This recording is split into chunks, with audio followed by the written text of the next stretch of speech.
Just Bob. Oh, hey, chat, we're live. It's our bush. Look at that. You're so amazing. So how you been, dude? Pretty good. Doing pretty good. Yeah. Pretty excited / nervous for today, but hey, Same. Dan's in here. Yeah. Same.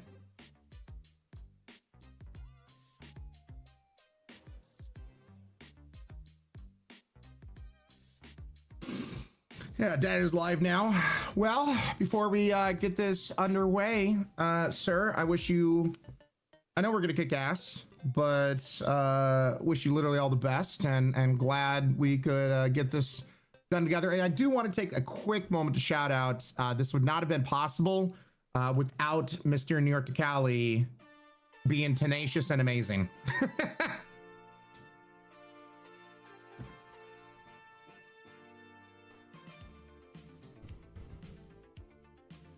Do you want to say anything before? No. Before we get started? Sorry, I think Dan's trying to talk to us in the backstage. Didn't hear that. It looks like your mic is on. I don't know. Yeah, I could hear you before you were on stream. So Dan, you're not actually visible on stream yet. You're sorting stuff out. It says you need to push me live. Yeah, you have to push him live. Yeah. Oh. Still not hearing that. Sorry, Dan.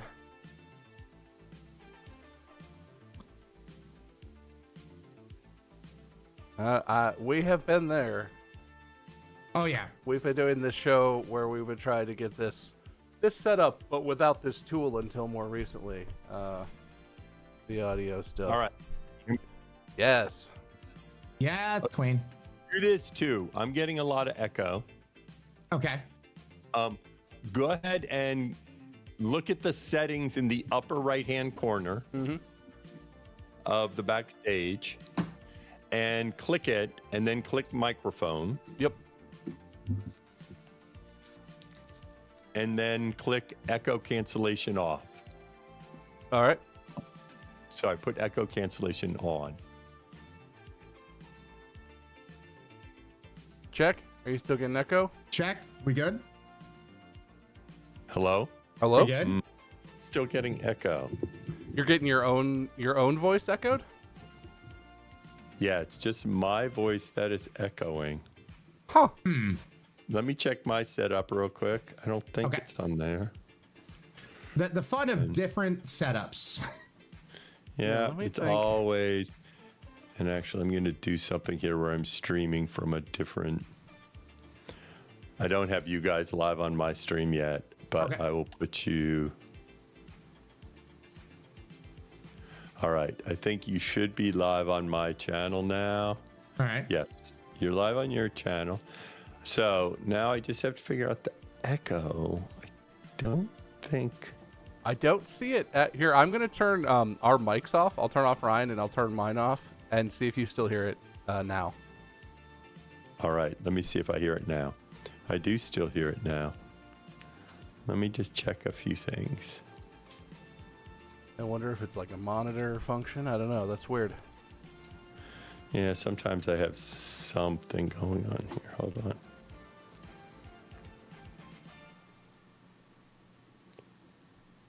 No worries, chat. Sorting out a little bit of technical difficulties.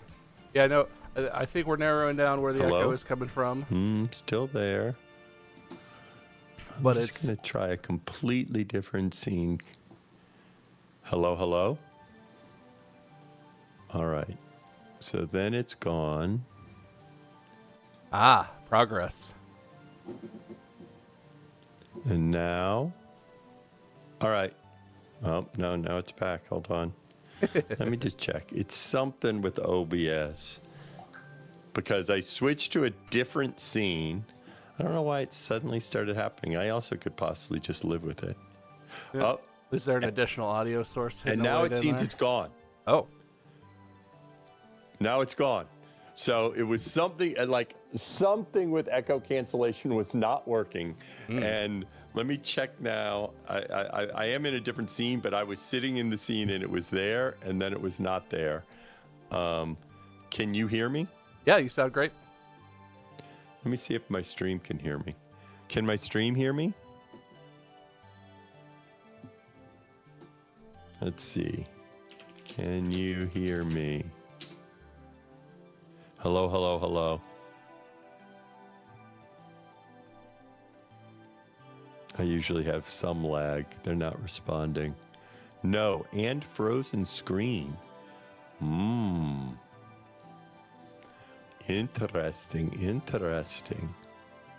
Oh yeah, I pulled it up. It looks like it's frozen on the three of us. Okay.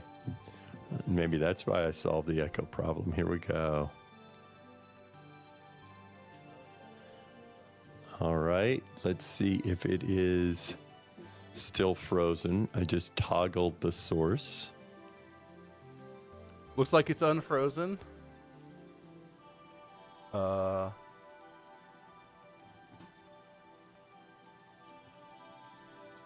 let me see if I have echo now.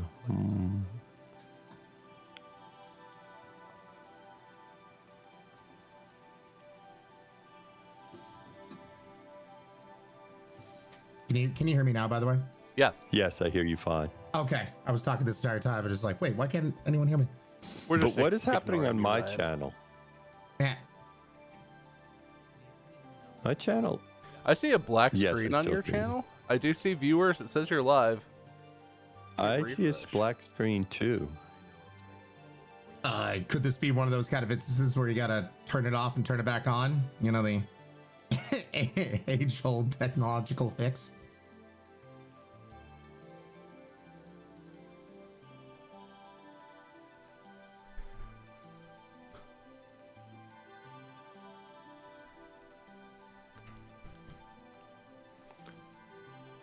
Search Jeopardy Is music. mine? It is strange. Yeah, let me go ahead and We're working it out, chat. close. We're Oh, working now it it out. seems to be moving, right? Address the topless meta. That's boring, honestly, chat. Let me see How much more do you want to hear but people talk when about I the talk, topless the meta? stream together bar is not moving. So let me go to here. Do this. Camera.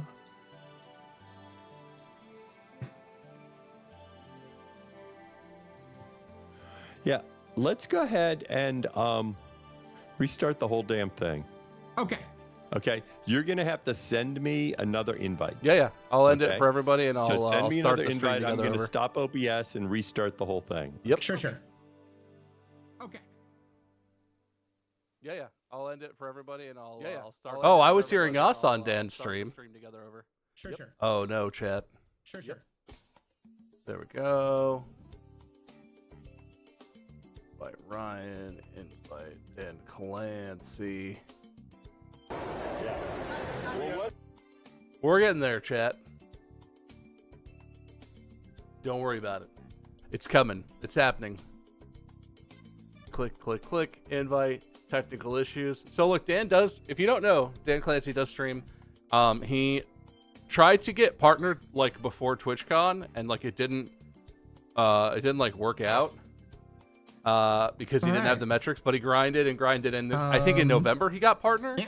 So like he does actually stream, but he mostly streams like music, and Musical time, maybe. hello. Can you hear me? Hi. There we go. Sound good? Yeah, sound good. It's not a stream if there isn't some technical issues. Yeah, I see Dan on his stream. He's talking to his chat. So it looks fine. His thing looks Looks like it's working. Yep. Okay. Yes, so everything. Yeah, that was the entire interview, right? I mean, just done? Yeah. Although, Woo. Verify Good, account. Pretty sure I'm verified on Twitch. Am I not verified on Twitch? How dare you, Bob, be some stranger danger and not verified? That's not great if I'm not my account's not verified on Twitch. I got other problems. So you can hear me, right? Go ahead and confirm that you can hear me. Try to tell Jan that we can hear him, but I Can can't you even hear me. chat in his chat. Great. All right. Now. Does he have that thing where you have to have like your phone number verified? Is that it? Yeah. Take the invite. Yeah, no thanks. I'm loud. All right, I'm going to worry about that in a sec. This phone number is linked to another account. Oh boy. Oh, well, that's not good. Oh no, I know. That's a whole thing. I tried to deal with this previously. Didn't work previously. It's fine. Oh, good. Good. All right. Well, there's Oh, Dan. well, that's not good. Oh no, I know. Hey, Dan. That's a whole thing. I Hey. tried to deal with this previously. So, good news? All right. Strangely, now the echo is still there. Although, let me try something here for the echo.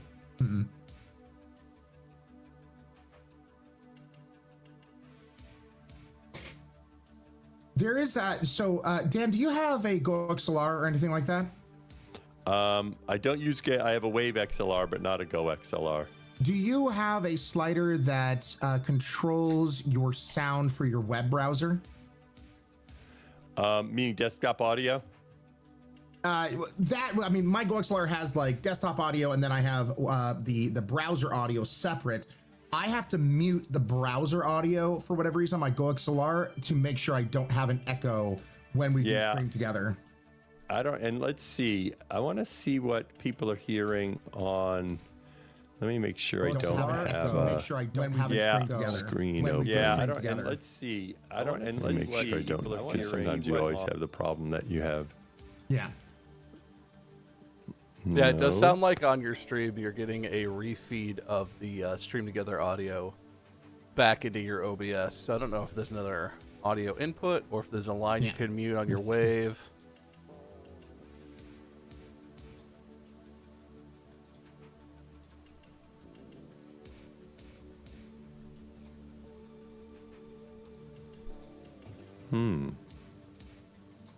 This is strange because I use this all the time.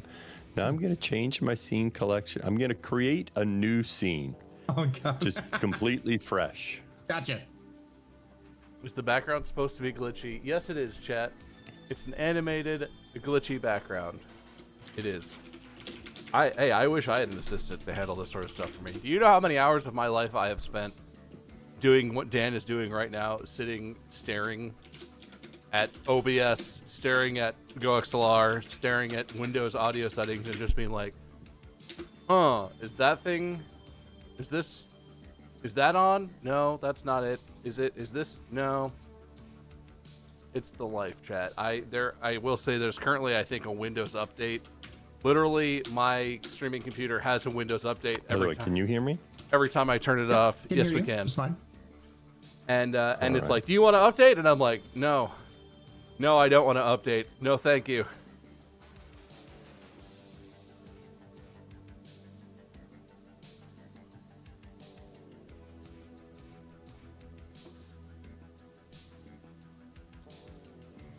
We're getting there. Dan's chat can hear him. So y'all hear me too? Yep. The chat hears me right now? That's what they're saying. Yeah. And they see me? I see a black screen. I'm reloading. Okay. I have an idea. I have an idea right here. Hold on. Just do this. Remote. I'm not sure what's going on with my OBS. I have a guess. You made it. This is a new scene in OBS, yeah? Usually OBS when you Well, make I know why it's black right now. I know Yeah, why yeah, it's yeah. black right now. But they can also hear you right now, even though the stream together source in there is your desktop audio feeding into like the mic aux default input that OBS populates in every scene, and then that might be the source of the echo. Yeah, but I don't like this. Is the first time I've ever run into this problem. Well, I will say my both of my Windows computers currently have updates that I'm putting off installing until they force me to. So, if you had the joy of a Windows update overnight, this is exactly now the problem what is happens to actually me. my OBS is just hanging right now. Ooh, That's why it's black. I can't. My OBS is hanging. weird. Yeah, that's strange. I do know there was Yeah, there was also an OBS update, so I wonder if Windows updated and OBS didn't update, or vice versa. I know. If that also. I've been staving off both of those. I know. If I update OBS, everything breaks and I hate it. Yeah. Now, by the way, refresh for me because I'm mostly a Mac person. How do I get application window end process? So I'm closing OBS. Yeah. How do I get on Windows? Because I usually just use a Mac. What do I do to get all the processes so I can force kill? In the start bar, right-click on an empty part of it, and Task Manager should be in that pop-up menu. And Task Manager will have a list of applications, and there's also a tab for processes that'll show you everything that's currently running. Mm-hmm. My whole PC is screwed up. Oh, no. Yeah. Because right now when I touch the task bar, I get, let's see, I have the spinning dial when I go to the taskbar. Ooh. At the bottom right of your list of app icons, is there an update? No. Is there anything there like an update window or a settings window? Sometimes that'll happen if there's a thing hanging in the background that's try to update. When I went to close OBS, basically I hit the X on OBS and it said application not responding, program may respond again if you wait. Do you want to end the process? I clicked end process. And now basically I can bring up other screens, right? I can bring up Chrome, but if I go to the task manager is I have a spinning dial. So I think I just need to completely reboot the machine. Okay. I think I have to do a complete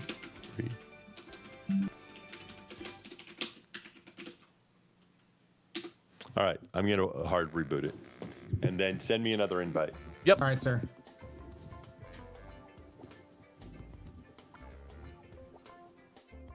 And you and Bob and you and I can just stay on here. Yeah, we could stay in here and hang out for a minute. Can I just say, I actually, in a weird way, love this, that the CEO of Twitch, and we're helping out with tech support kind of thing. Well, I do think it's funny. It is adorable. I love it. People in his position often will just have a person or a team of people who set it up, and he sits at his desk and it goes live. I appreciate that he does it himself. Because it's funny, and I've seen in chat people are like, "Oh, this guy runs Twitch." Ha ha. Like Ryan and I are not constantly in this exact same state of exactly. Oh, that's. Oh, wait a minute. Oh, that's not.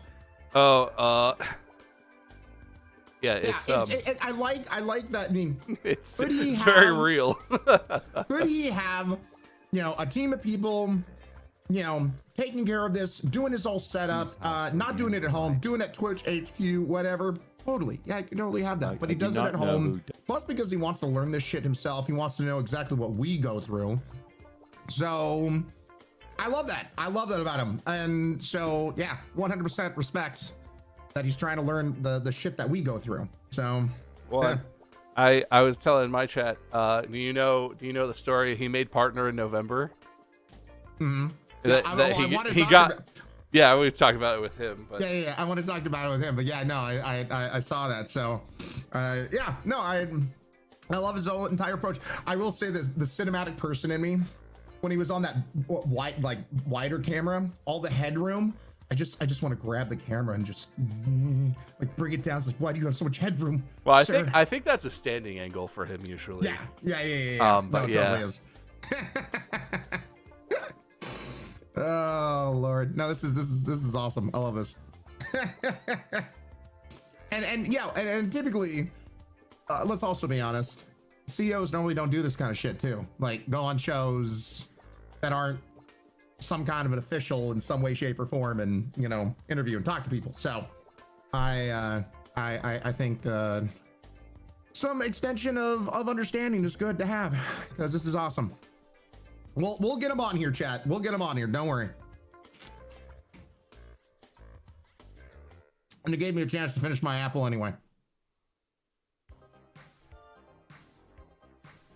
I didn't want him to be here and like, so Dan, munch, munch, munch. Well, we keep it casual, you know.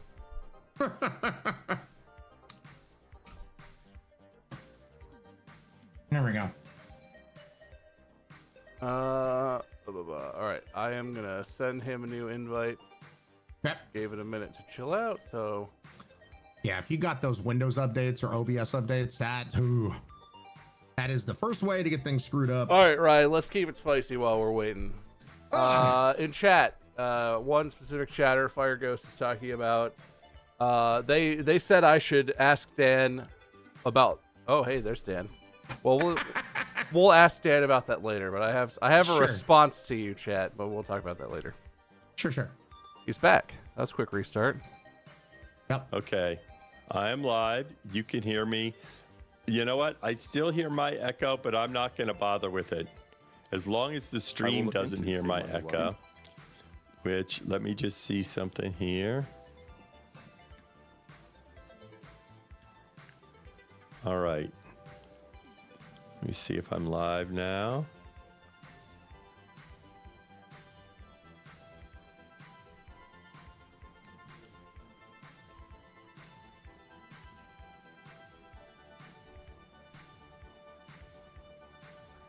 Yeah, I'm hopeful. No echo on our end. He's currently managing the live on his end. We're getting there, chat. My screen is blank. Oh, there it is. Hey. Where is it? Maybe IRL Toolkit is the source of the problem here. I see If your you go to my BRB channel, screen right now. Huh? I see your Be Right Back screen right now. You are Oh, do live. you? Okay. Oh, I might be on a delay though. No, Okay. that would be what you should be seeing. I wonder if my bandwidth is causing all this problem. Oh, do you have the dreaded Comcast? No, I am on Starlink. Oh, okay.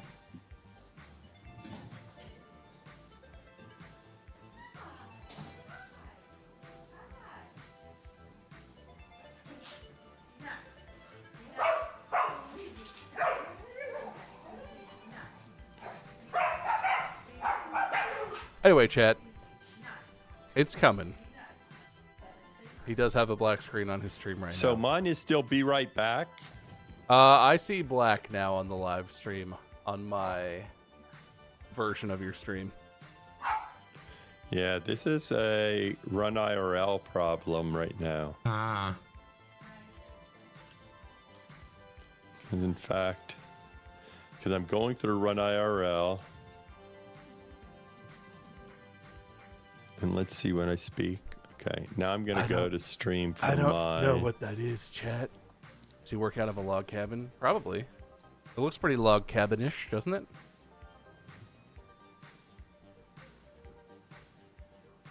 There. All right, for my stream, do you hear an echo when I speak?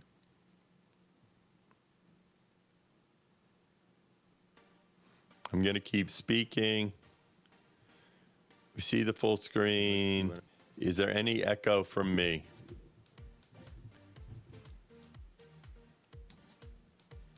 They're saying good. Yes, Oh, you are they hearing an saying echo. Now I'm gonna go. You're hearing a double echo.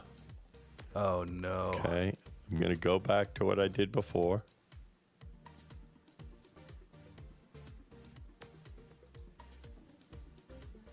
It's coming, chat. All good here, no echo. No, the echo was never on our channels. It was something in Dan's setup. You feel like, yeah, no, my By the stream. way, Bob and Ryan, you can hear me? Yeah, we can hear you just fine. Yep, And no echo on our end, by the way. yep. Yeah, no echo. There's something screwy with OBS because right now when I go off the scene, it's fine. When you look at your audio mixer in your scene, is there any other Yeah, I know. things No, that are there going up? isn't. I know that. I already checked that. But if you go to advanced, hold on, I'm creating a new scene. I'm creating a new scene.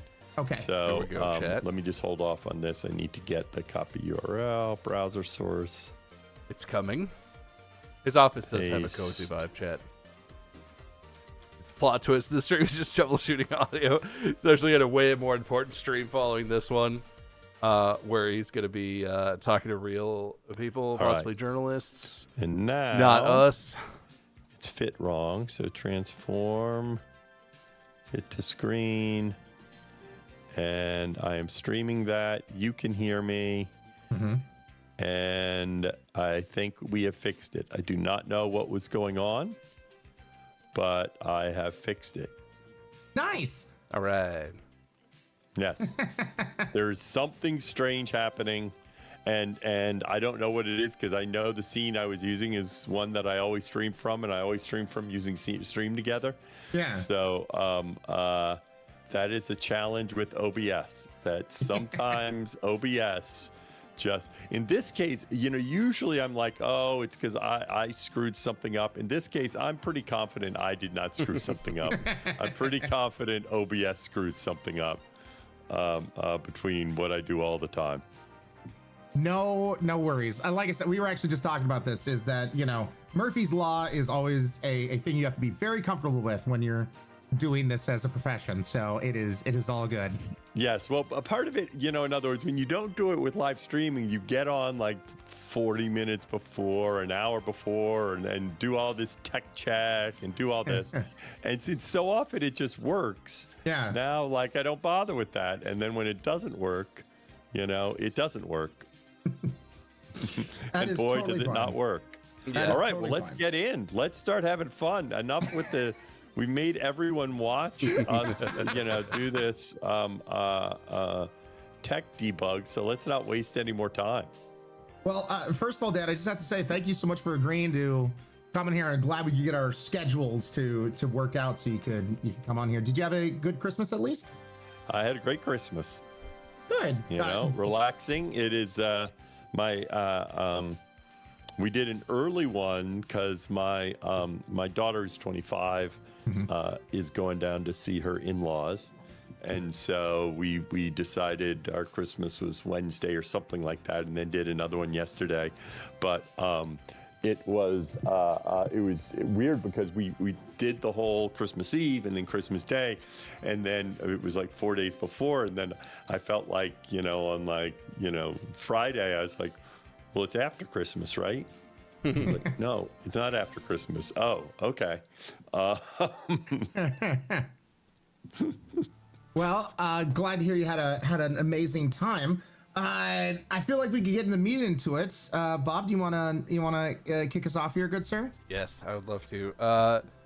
So well, I guess my first question, which is not a question, more of an observation. You do this a lot. I was sort of surprised. Hold on, let me see what if there's saying double audio is an artistic choice.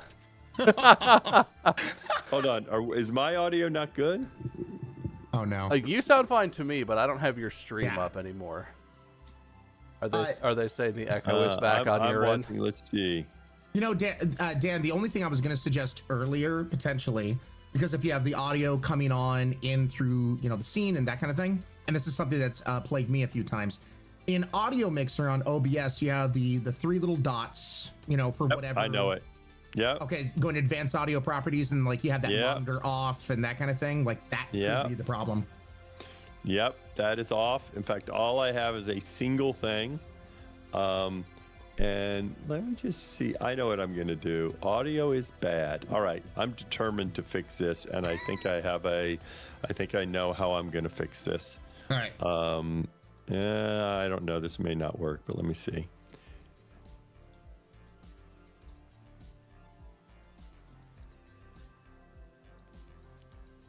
All right. Nope, that is not doing it.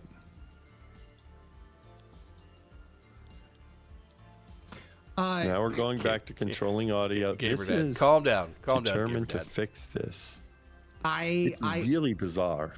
So I have an opinion from one of my mods. It says Dan streams mix audio and Elgato is also duplicating with the OBS source for Stream Together audio potentially. Yeah, I know. The thing is, the only thing I have is the Stream Together audio mixer. Yeah. And now let me go back to run IRL. Wait, actually, I have one idea that might fix it. Can you just mute that audio source and see if you still get the other audio that was... Because when you had no source, when you had black screen, they were Yeah. hearing us, right? If you mute that audio, Okay, I'm muted. I'm muting that audio right now. will that make it a single source? I assume it for should whatever be that you reason? shouldn't hear any of us. All right, well, let's find Can out. You Chat. hear any? Please, I please let assume that be it the should thing. be that you shouldn't hear it. But out of sync. That works, but out of sync. Oh, that doesn't make any sense at all. I love technology. Actually, it does make sense if this is a stream together bug, but it's off sync because it's not. Because right now in my OBS, I have no audio. Yeah. Okay. And now I have one other thing I'm going to try. Yeah, because the thing is, for ours, when we do this podcast, I had to mute the guest star source and then keep the mic and aux open. So I muted the Yeah. guest star source and then I kept everything else on. You know what I'm thinking? I wonder if all this problem is from Run IRL. Because I always use IRL Run whenever I stream just because I got used to it. I'm going to go ahead and I'm going to stop using IRL Run. Okay. Which I think, let me just think, Bold which means I'm going to moves have to live bring on my stream stream chat. down. Okay. Whatever that software Um, is, big but sad for them. That's okay. Yeah, I know. That's because I switched on IRL Run. Hold on. Let me go to tell them to my stream. Okay. Okay. I think my stream should be able to hear me now, but it's with the echo. I'm going to go ahead and kill my stream and restart it not using IRL Run. Okay. I'm thinking it sounds better, but it's out of sync. So let's see. But I'm going to stay on this. Need to hit refresh. Stock's crashing. Kill my It's going down, stream chat. and restart. Ship sinking. Okay. Getting dark. I'm going to kill it on Run IRL. You're blaming the dogs. This is fair. This is fair. And then I'm going to stop streaming and go to settings. Go to stream. Go to Twitch.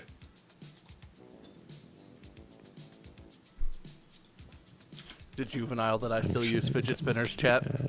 Go here. Me Go when dog war. here. Dog big war. Settings, stream, copy. The one rep. This is a stream. It's making calls to Paste. corporate right now. Nah, they're fine. They're fine. Apply. I always feel dumb when I have problems, and now I see it's common. Literally, catastrophic cat. All right. Literally every streamer Now, ever. Say something. Check. Check. Hello. Am I 1, 2, 3. echoing? Well, let's see if we're DJ live. chat, where we at? Wait. Hello. How is everything going now? Oh my God, it's perfect. All good. It was IRL Run. Oh, wow. Unless you got Okay. some liars in that chat room, I think it's fixed. So if you went back to the other scene, would that scene still be fine as well then? Or is that going to block everything? for you? So this is what I'm going to do. Uh-huh. I'm not going to do that till the end of the stream. All right, fair. Don't fair, touch fair, fair. anything. Fair. Ryan, It's why working. would you tell him to I'm touch not something? touching my computer. I'm It's not the chaos chatting. gremlin in me. It doesn't matter if it's a I'm not touching laptop anything. balanced on a stack of books. If it starts working, you don't touch it, Ryan. Yeah. Yeah. Well, And I'm not even going to laugh about it because then the gremlins are going to go to work. Okay, we got to work it. Everything's great. Bob, right. you wanna, Everyone, take talk us fast. away? Let's get this in before it comes back. Micro Machine Man this shit. Let's go.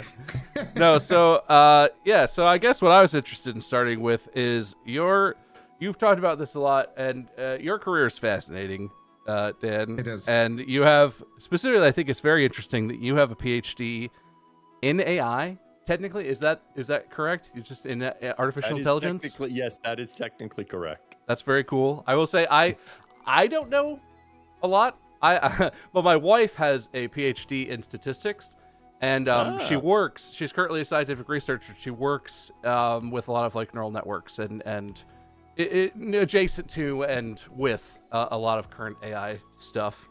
So that's just fascinating.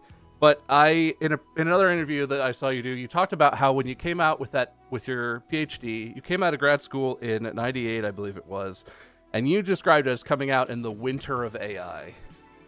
And I thought that was really interesting because I have no idea. I had not heard that. I thought that all this generative AI stuff from the last few years, all this big boom of AI in the last decade, was kind of new and first. But can you talk about why it was the winter of AI in the late '90s, and like what that means, I guess?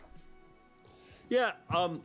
So basically, there's this period where everyone was, excited about AI. AI is the next big thing, and then there was a disillusionment because they had all these promises about all these wonderful things that AI was going to do, and as with most new technologies, it was slow to developing. So then people were kind of cool on AI for about 10 years. It was still going on, but it just was, oh yeah, AI, they had all these grand promises and so that's the phrase, the winner of AI, because it was hyped and then it was not hyped. So it's not really all that wintry, but that phrase was used. Yeah. No, and I don't know if I'm just out of the loop, but I feel like I think a lot of people might find it interesting that AI reaches all the way back to the '80s. And yes. When you were in grad school and you finished your degree, you were in, I'm sure, doing your thesis. You were in the heart of all this cool research. I'm sure you were not working on something that looked like ChatGPT. What did AI look like then? Well, back then there were these two kind of factions of AI. Okay, and one was called, broadly you'd call them symbolic AI or statistical AI. Okay, and when AI first started, it was much more about trying to create explicit representations of how we thought. Okay, so you'd build a knowledge representation system that had explicit concepts, and then they would have links between the concepts, kind of like a cat is an animal, and so that way it would try to explicitly represent what we know and how we think and do all that. And that was frequently called symbolic AI.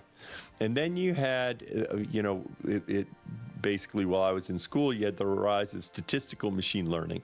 Okay, and statistical machine learning would just take a lot of data and spit something out. Okay, and a neural net is the most very clear way of this statistical machine learning, where there are a bunch of inputs that goes in and then an output comes out, right, based upon training all of these weights of all of these nodes, and it would come out and say yes or no. Yeah. And so at that point there was the debate.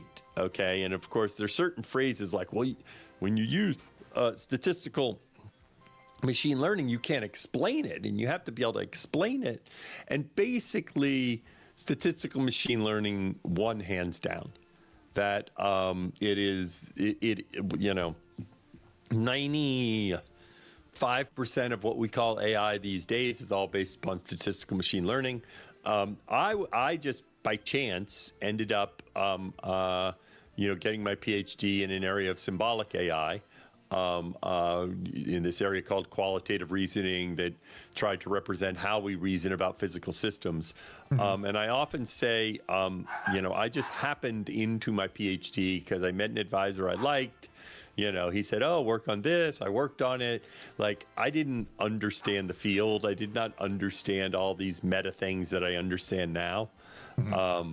And that I understood once I left and went to NASA, because these changes were sort of taking place as I was getting my PhD. And there was still a debate. I got out in '98, and there was still a debate into the early 2000s. But by the early to mid 2000s, the debate had been settled, and statistical machine learning was the dominant form of AI. Cool. So coming up to kind of more present time then, because of, your long career from NASA to Google and YouTube and Nextdoor and here, and the usage of AI, is AI going to be how is it applied to Twitch? Is it applied to Twitch? Is it, or is it going to help with discoverability, or is it just kind of more of a trying to find things as a legality kind of source, you know, DMCA and that kind of stuff. Like, how is AI then being applied to Twitch nowadays? Yeah. So first, I'm going to start. Before I get to the specific how it's being applied to Twitch, I'm going to say one of the things is AI is this like big term that is romantic and artificial intelligence, and it both leads to grandiose visions and then grandiose fears. Terminator. Okay. And if years ago they called it cool algorithms as opposed to AI, okay, then, or, you know, actually statistical algorithms, statistical probability, the AI was this broad term that now all sorts of things are classified under AI, especially now that it's hip and cool. So AI is everywhere, and there's hardly a product out there that somewhere there isn't a part of AI. So yes, AI is used to Twitch. It's been used for Twitch for years. In the broadest definition, because the reality is things that were called AI 15 years ago now are become commonplace, right? And are just used like all over the place, right? So, you know, the recommendations algorithms that we use to suggest streamers you might like, that is using AI. Now, that doesn't mean it's using which belief nets, or it's using the large language models, right? But it's using AI. So AI, you know, we detect fraud using AI. There's AI using an auto mod in terms of trying to detect people saying things. There AI is used in recommendations. You know, so yeah, AI is used in a lot of different ways, but part of the thing that's become uninteresting is AI is such a broad term. Yeah. And it is pervasive in every product. Okay. Is there any aspect of it? I don't think it's that interesting. Is there any aspect of AI, especially the new generative stuff, the language models or image? Is there any specific aspect that you think might revolutionize Twitch or might have more of an impact? Because definitely, like you're talking about, people take things like Siri for granted now, and you know this is all based on algorithmic functionality. It's algorithms involved it. But is there something new that you've seen that you think Twitch might change the game, or that you guys might implement? Well, so let's talk about two different things: change the game versus implement. Well, I definitely think generative AI is going to be very interesting when it comes to live streaming. Okay. Now, I actually don't think it's necessarily because Twitch does all this stuff. I do think generative AI will be helpful us to do better in terms of auto mod and chat moderation, because I think there have been advances there that will allow us to be better at figuring out what's allowed and what's not. You know, so I think there's a lot of opportunities in chat moderation, but I don't think that's necessarily disruptive. I think that is incremental. I think the disruptive thing is generative AI will become an agent that helps creators create. Like how so? How do you?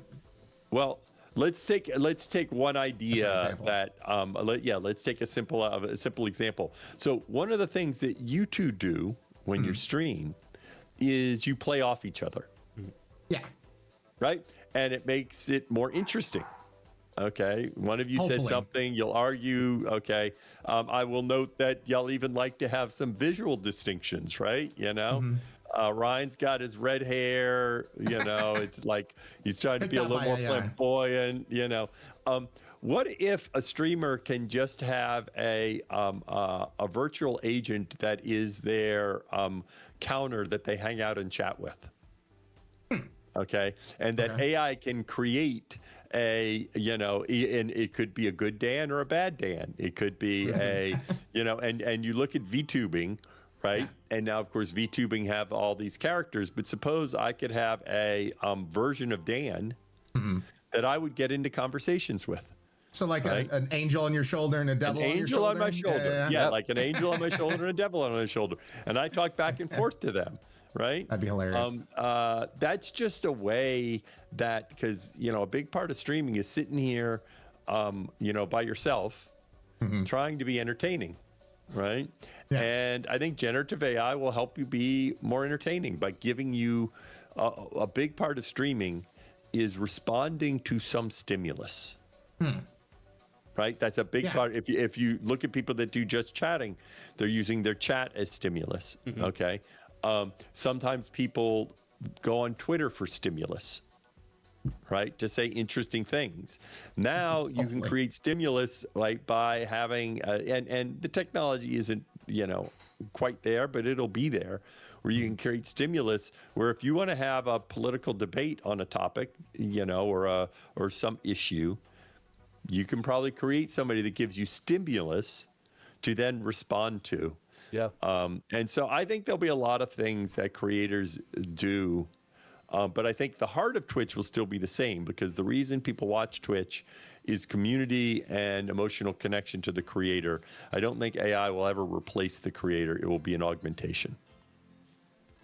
I like that. I mean, yeah, I generally agree with that. And there's actually, I just had a look because I had a memory of this. I have a DM right now with a tool that's exactly what you're talking about, a generative AI voice model that currently in my experience is used more as comic relief because of how out of pocket generative language models are currently. But I hate streaming alone, and you're dead on. That would be a very good development for someone who, a lot of my friends live on the West Coast and can't always stream same time I want. So I definitely agree that that's interesting. And I guess I don't know what your take is on this. A lot of creatives are concerned. There are legal issues with some generative AI and how the models are trained and the data they use. But there are creatives who are just concerned, AI is just going to take over the industry, right? If we set aside the ethical and legal issues of copyright and all that. Do you think that's realistic with what you know about the streaming and AI? First of all, I think there are different industries here. Yeah. Okay. So let's take filmmaking as an example. Okay. I will use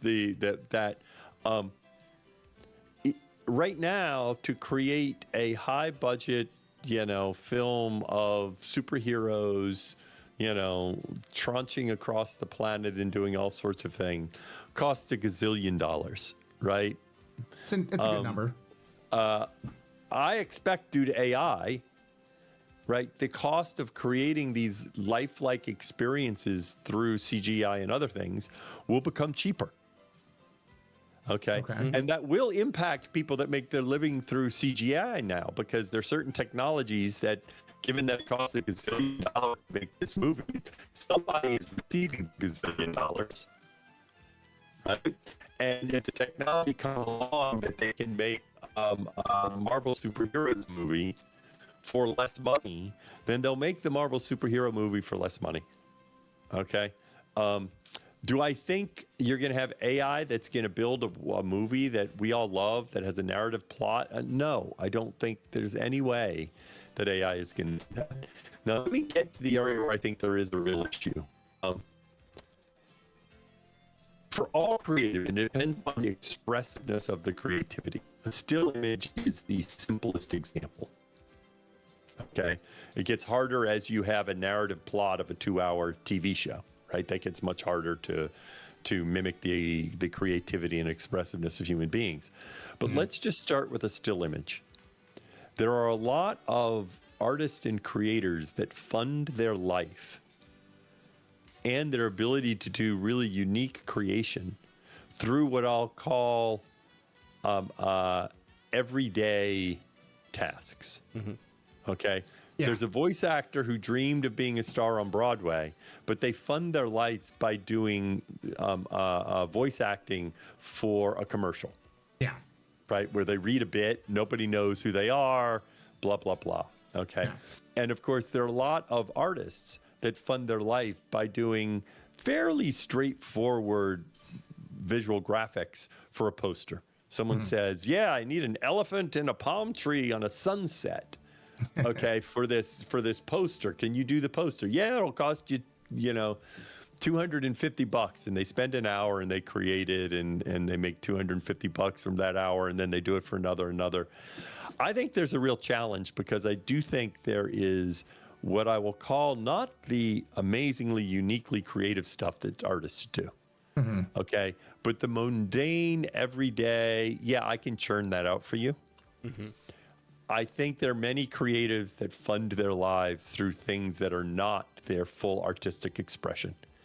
And I have concerns that, in fact, that some of that way they fund their lives will get diminished because people will find a cheaper alternative to get the poster for that they're going to put up on the, for the concert they're having or for their whatever they're doing where they needed something. So I think that will happen. Some musicians, they write jingles for some little throwaway thing, and it is not their best song. It's a freaking TV jingle. Yeah. Okay. Will TV jingles start being done through AI? Maybe. And that means there's less work for that musician to fund their life. Yeah, we've actually seen that happening in the video game space. I was actually a game developer for over 10 years before this became my full-time job. And it's just now come out to where Ubisoft is starting to use some algorithms and AI to now make all the background characters dialogue in a game. So as you point out, it's a mundane kind of thing that needs to happen. But instead of hiring writers to fill out these forms, to be able to fill out this spot, and this is a great spot for writers to get their first chance to be in the game industry, is now being farmed out to AI. So I can totally see where you're coming from in that area. Now the other part of this though that becomes interesting, AI is different than other technologies because in fact the generative AI is not good at replicating someone who's exceptionally skilled at their craft. Someone who's exceptionally skilled at their craft is better doing it themselves.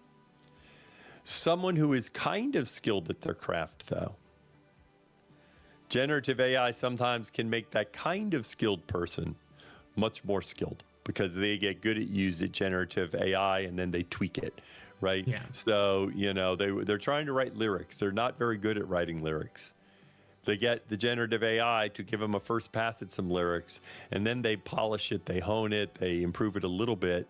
For the person who's really good at writing lyrics, it's like, yeah, this is crap. Okay. So it takes people and it amplifies their ability, which in some ways also opens up opportunities for people that have modest skills.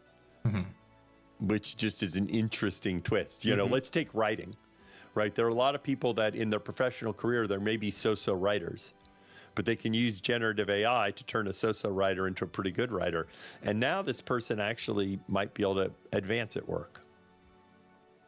That is a fair point. Yeah. Well, completely. It's a tool, right? I think. Yeah. As with a lot of technological advances, I think if you want to, as a creative, in any field, if you want to stay with it, you have to view it as a tool and try and use it to your advantage if you can, and not view it as a threat.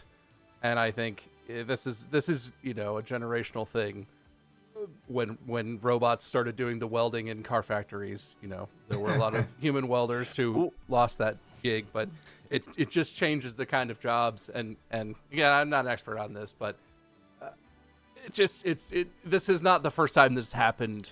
It's just the first time I feel like creatives are feeling this kind of pressure because usually tools like this are much more, they're mechanical, they're making something, they're not creative.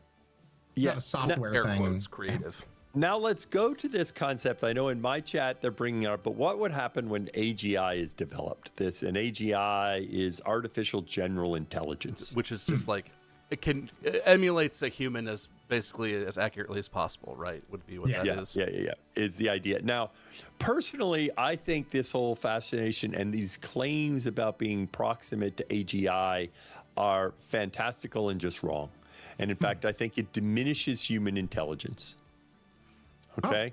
So I will do a thought exercise for you right now. We all heard all the stories about OpenAI and when Sam Altman was fired, and there was all this drama like Game of Thrones, right? Yeah. And I'm now, for a second, imagine as if all of the players in that drama were actually AI bots. Okay. Sam Altman was an AI bot. Satya Nadella was an AI bot. The funders were AI bots. Okay. And how close are we to those AI bots to be able to solve that problem? And the reality is, a huge part of human intelligence, in fact, there's this one book, Social Why We're Wired Connect, that said a big reason why we have our big brain is not necessarily to do math and play chess. Thank God. It's to think about complex human interactions. Okay. Yeah. Do they like me? Do they not like me? Who's my partner? Who's not my partner? Who's my ally? There was all sorts of dealings about figuring out, if I do this, what happens there? Okay. All the employees signed this letter. That got Sam Altman back. Okay. Satya Nadella was doing all sorts of thinking about people, building allegiances, talking to people. I don't think the AI is remotely close to being able to think about interpersonal interactions. And that is a huge part of what humans do. When I lead Twitch, very little of my day-to-day job is about solving complex math problems. Okay, or having a prediction algorithm, or doing any of the stuff that the AI is doing, right? Yeah. I'm doing all sorts of stuff besides just doing a word completion, okay? And so I actually think human intelligence is complex, nuanced. It's not just about playing chess. And we're still a long, long, long way. And I don't think we're even trying to develop what is really artificial general intelligence. What all of AI is trying to do is build these tools to augment humanity. So I personally think that, this is these ideas of the Star Wars and they're going to be in control of all this. No, we're not going to put computers making all those decisions. We're still going to have a president of the United States. If you want to be worried about what's going to happen, worry about who our president is. That's a much bigger threat than worrying about what AI is going to do. Well, I mean, so to kind of also bring it back to, hear of us at Twitch and that kind of stuff. Because this is fascinating, because I know you switched from, you first originally attended Duke University to be a mathematician, and then you switched on over to artificial intelligence. Isn't that right? You made that. No, I was also a theater major though, and I spent most of my time doing theater. When I was at Duke, I was planning to major in math, but I fairly quickly switched to computer science actually after one semester. So the term mathematician, that's probably more a statement of computers weren't big. That's more a statement of my age than anything else. Well, so I watched this thing that you did, which was pretty cool, and you talked about the importance of like just impact on people. You talked about the impact of your kids, the people you've worked with, etc. And I guess to kind of bring it back to Twitch and what we do, what do you think is the greatest impact Twitch has to offer to people, more so than any other platform out there for what we offer, for what we do? Yeah, I think Twitch is very unique in this space. The ways I sometimes phrase it is long form social media. However, we use this term social media, and sitting on your phone swiping actually is not very social at all. Yeah. It's very isolating. In fact, humans, in how we evolved, yearn for community. We yearn for engagement and acceptance and interaction with other human beings. And all of that, in terms of when we evolved, was all about what I will use the phrase synchronous interaction. I say something, you say something back. Not I post something and then you snipe an hour later and someone else snipes 2 hours later.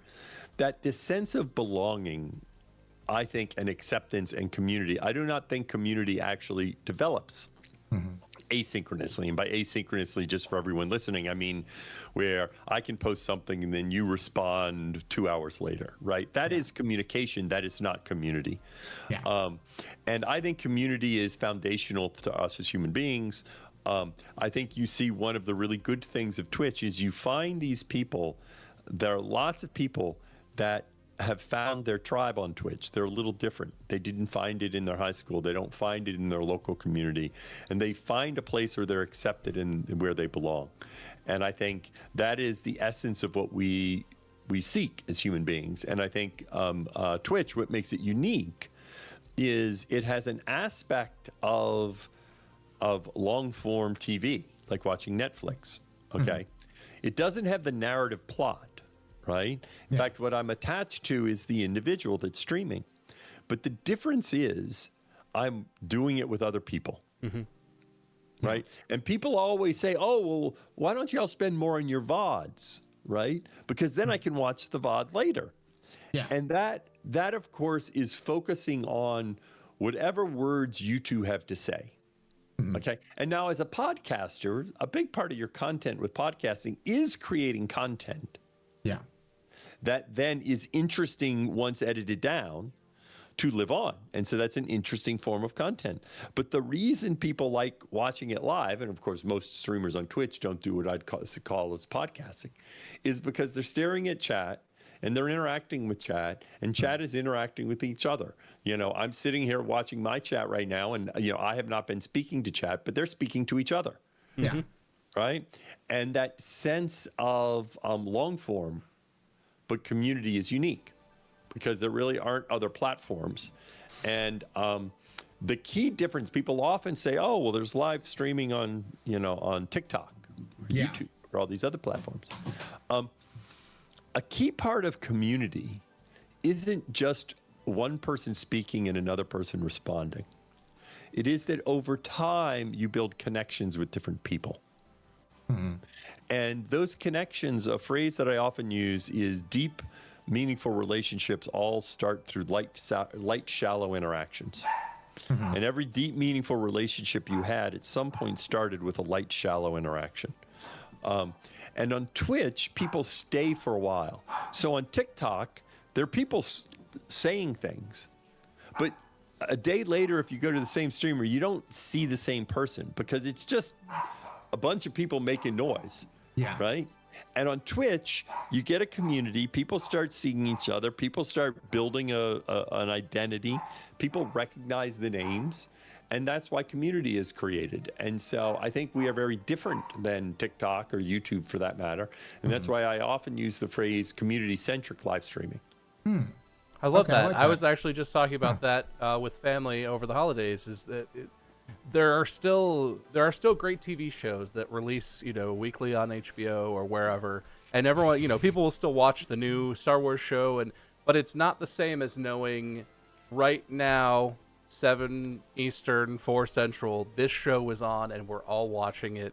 And that's, you know, that's a context where not all those people across the country aren't talking to each other, but you know, you're all watching it. You're watching, if it's a sporting event or whatever, you're watching it live, and that the next day at work, you're going to talk about it. When you talk to your friend who also watched it, you know they were there with you. I like that. I've never thought about Twitch that way, but I like that take a lot because it's interesting. It used to be with what I'll call narrative television shows. That the communal aspect didn't occur while you were watching the narrative show. The communal aspect occurred the next day. It's kind of the water cooler event, like at the water cooler, you talk about that stuff. Yeah. Right. Okay. And interestingly, if you take sports, the communal event often occurs. Of course, you can go to a game and experience a communal event. Yeah. Okay. But for those people who don't go to the game, many people might tape it. If I watch a football game, I'm usually watching it an hour delayed and I fast forward through the commercials. Yeah. But the communal event I have is actually that night or the next day where I said, oh, did you see the Chiefs lost to the blah, blah, blah, blah, blah. But can you believe he missed that interception? Right. And it's funny, as humans, we are constantly looking for excuses to spend time with other humans. Yeah. That's all sports is. It's an excuse to engage with other humans. And we need something, okay? If there's a friend you haven't seen in a while, you say, let's go get dinner. Yeah. Let's have tea. Let's do something. You don't say, let's go sit on a park bench and just talk. Yeah. Yeah. Right? It's like you might go for a walk, you might go for a run, you might go get tea, but as humans, we always need like food in front of us or something to give us an excuse to talk to each other. Some And it's vehicle. not because we're hungry, it's because we actually like to talk to other human beings. And sports is just an excuse to engage with other human beings. Yeah, it's interesting. I never really thought of Twitch in that same vein as a TV show, because I think still to date, I think as you said with narrative, TV shows, I think still to date, the highest watched TV show is MASH. The final episode, final season of thing, had the highest ratings of most watched, everyone together, same thing. And as streaming services have made it a lot more popular to watch whenever you want, Netflix or whatever, binge watch, you have that far less and less and less. And then you have far less of that communal event that happens the day after, like, oh my God, did you see that? Because of those events happening. So it's really fascinating. I never actually thought of Twitch as like, if us streamers keep to a schedule, then you have that opportunity for more of those events. And yeah, that's really fascinating. Well, I never actually thought about it and the thing is, it happens while the stream is going. Yeah. Because most of what happens on a Twitch stream isn't worth talking about the next day. Yeah. Every now and then something is, right? Something happened. There's some meta that, oh, did you hear that, Drake and Ninja hung out? Okay, yes. Yeah. Most of what happens, you don't need to talk about the next day. It's the fact that it was there, like, when you're there. Yeah. Right? And you can always turn it on. And you can always find something. Well, that blows away the question I was going to ask, if Twitch is ever going to expand their VOD post-stream options like YouTube tried to go into the live stream, but I guess that kind of but let me takes that away. Let me explain why. I think one of the mistakes that many companies do is they don't understand what their core value proposition is. Okay. Now, YouTube going to live streaming, YouTube is an entertainment platform. It's not a community platform. And there's an aspect of live streaming that is just entertaining. Yeah. Right. And so I think live streaming is a fine thing for YouTube to have as part of its suite. The live streaming that happens on YouTube, I don't think is exactly the same as what happens on Twitch. And the reality is, if we try to go into VOD stuff, which we do have VOD as a secondary thing, but if we tried to compete with TikTok and YouTube, like, we wouldn't be very good. Like, people want, like, we need to understand what we're great at, and what we're great at is community and the community experience that draws out of live streaming. We may do short form content on your mobile phone. Yeah. But we're very clear we are not trying to shift what is the heart and soul of Twitch. And oftentimes companies, I just was reading an article about Lego and about how evidently they were almost back in the 80s, they were almost about to go belly up. And a new leader came in and he stripped it down to focusing, because they had started to do all sorts of other stuff. And the new leader eventually stripped it down to focusing on what Lego brand meant.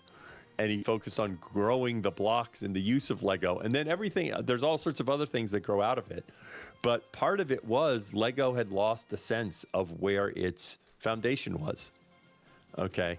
And then now Lego is the largest, the most successful toy brand, in part because of what this new CEO did when they almost went bankrupt, because they leaned into what is the essence of Lego, which was creativity, interestingly.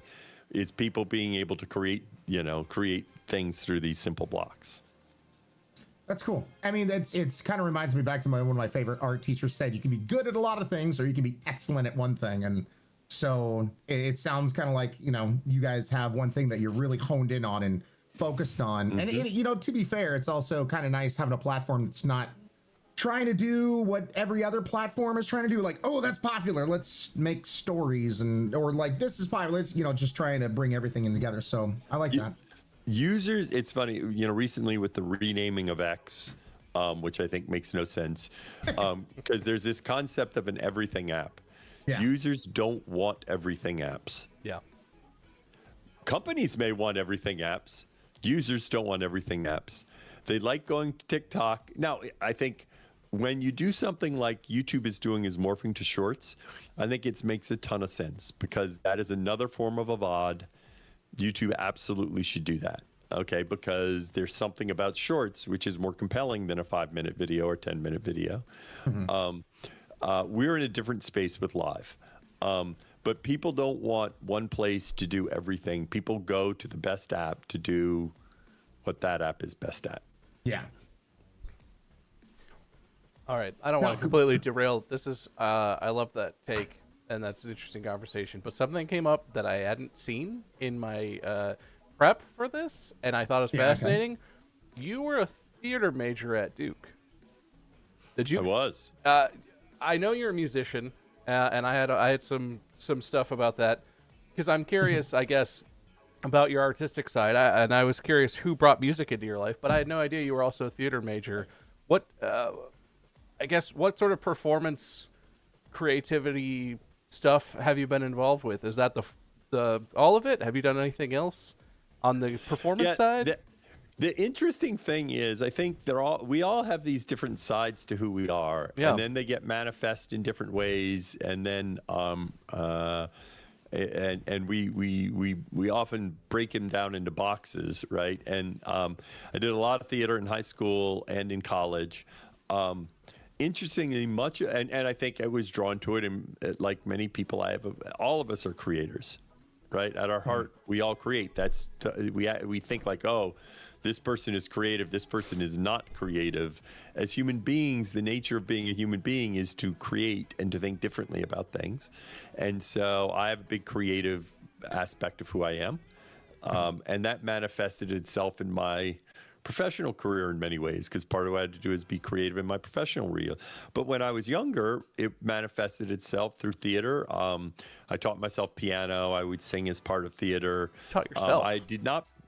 Yeah, I taught myself piano. That's amazing. Very cool. Yeah. And I wasn't one of those kids that their parents made them do it when they were young. It was like I was a freshman or sophomore, and I started learning. And but the and so I do think, like I think in particular, my natural creative instinct lends itself to improvisation.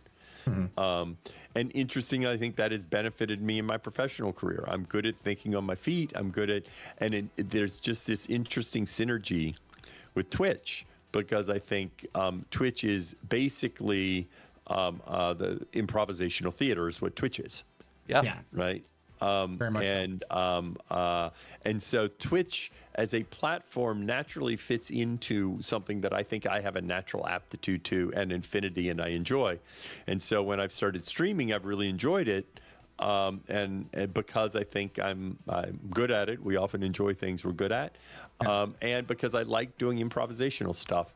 And that started when I was younger, and, it manifested itself in different ways in my life. That's very cool. I mentioned my wife earlier, and this is something she's faced a lot. We actually met in music school, and her undergrad was a dual degree in math and music performance. And so this is, I think she sees this very similarly to the way that you do, that her creative side has been a huge asset in her scientific endeavors. And but I think she feels like she's come up against a lot of pressure to, and especially in engineering, you're taught, you do something the correct way, you learn how to do something, and you're supposed to replicate that. You're supposed to apply this principle that you learned. You're not supposed to be creative. You're supposed to learn the tools, have a tool bag, use the tool bag. Have you felt in your different roles like that created tension for you, or was it only an asset? How do you feel about that, I guess? So the interesting thing is and now, note, I did go get my PhD, and the essence of getting a PhD is you're supposed to create something. That to get a PhD, you're supposed to create something that someone hasn't already, done. And so it is probably fair to say that the thing that you talked about, stay in your box, do the thing you're taught to do, that kind of hasn't ever been part of my career, because my career has always been about being able to think about a problem abstractly and then come up with new solutions or new ways to deal with it. And, when I was at NASA, that was a big part of what we're doing, but not different at Google. And the tech space, by the way, is inherently creative in what it's trying to do. And I do think in large that I think the tech space, especially out in Silicon Valley, is centered around creativity and thinking out of the box. I absolutely think there are some companies and jobs where they like to put you in a box and they say, just do what you're supposed to be good at doing. Yeah. I think those are the more limited companies, because in general, I think you always want to tap in of the people abilities to, think more generally and abstractly.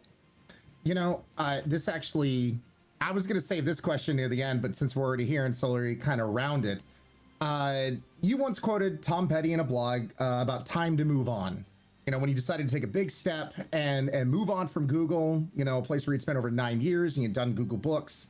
As myself, I notice I too often get very attached to people and places, and make it hard to take that next step to move on. And I was wondering, what advice can you give to help others professionally know when it's time to move out of the safe and secure what they know and go on to that unknown area?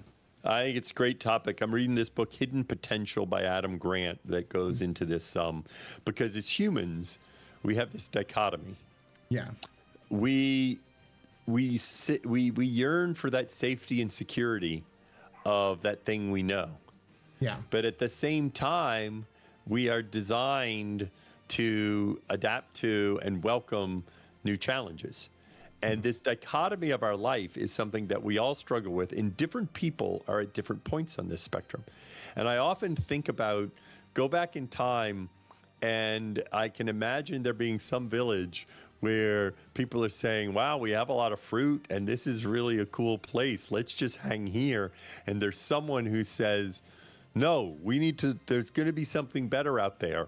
There's something more. And so that therefore they moved from Mesopotamia eventually up to the winter and all over the place, because someone was unhappy with the, and in general, I find that challenging ourselves to what I call discontinuous change helps us grow. And it is uncomfortable, but it is in our uncomfortability that we find these abilities that we never thought we had. Because in fact, we put ourselves in boxes, okay? And so there is no magic formula. I think what you just said is good. You have to ask the question. Because sometimes the answer is, it is good to stay in the place you're at right now. You've got kids, you've got, interestingly, when I left Google, when I was running product and engineering at YouTube, I had a number of companies trying to recruit me. And in fact, two of them that tried to recruit me, and this was early on the two companies, one was Square and one was Pinterest. And this is both when they were like 20 people, okay? And I decided not to leave at that time. Okay. And I had all these reasons why I didn't leave. I would have made a lot more money if I had jumped and gone to Pinterest or Square. But the reality was my kids were younger. Okay. I was apprehensive about going to a startup, and one was in the city, one was going to move to the city, and how much I'd be away from my kids. I was then going to be compensated by stock, right? That I'd have to, cross my fingers and hope that it led to something. Whereas right now, at the time at Google, I was getting compensated by things I could spend on my kids. And so even after I left YouTube, I hung around Google 2 years, and I was spending time with my kids. I was still doing good work, but I didn't challenge myself professionally as much. But that's okay. That was the right decision for me. I didn't develop as much as if I would have jumped ship and gone to a new startup and had all that. But I was spending a ton of time with my kids. I was coaching my son in baseball. I was coaching my daughter in basketball. My energy with my family. So we all make decisions. I just think it's good to be explicit and intentional about them. Yeah.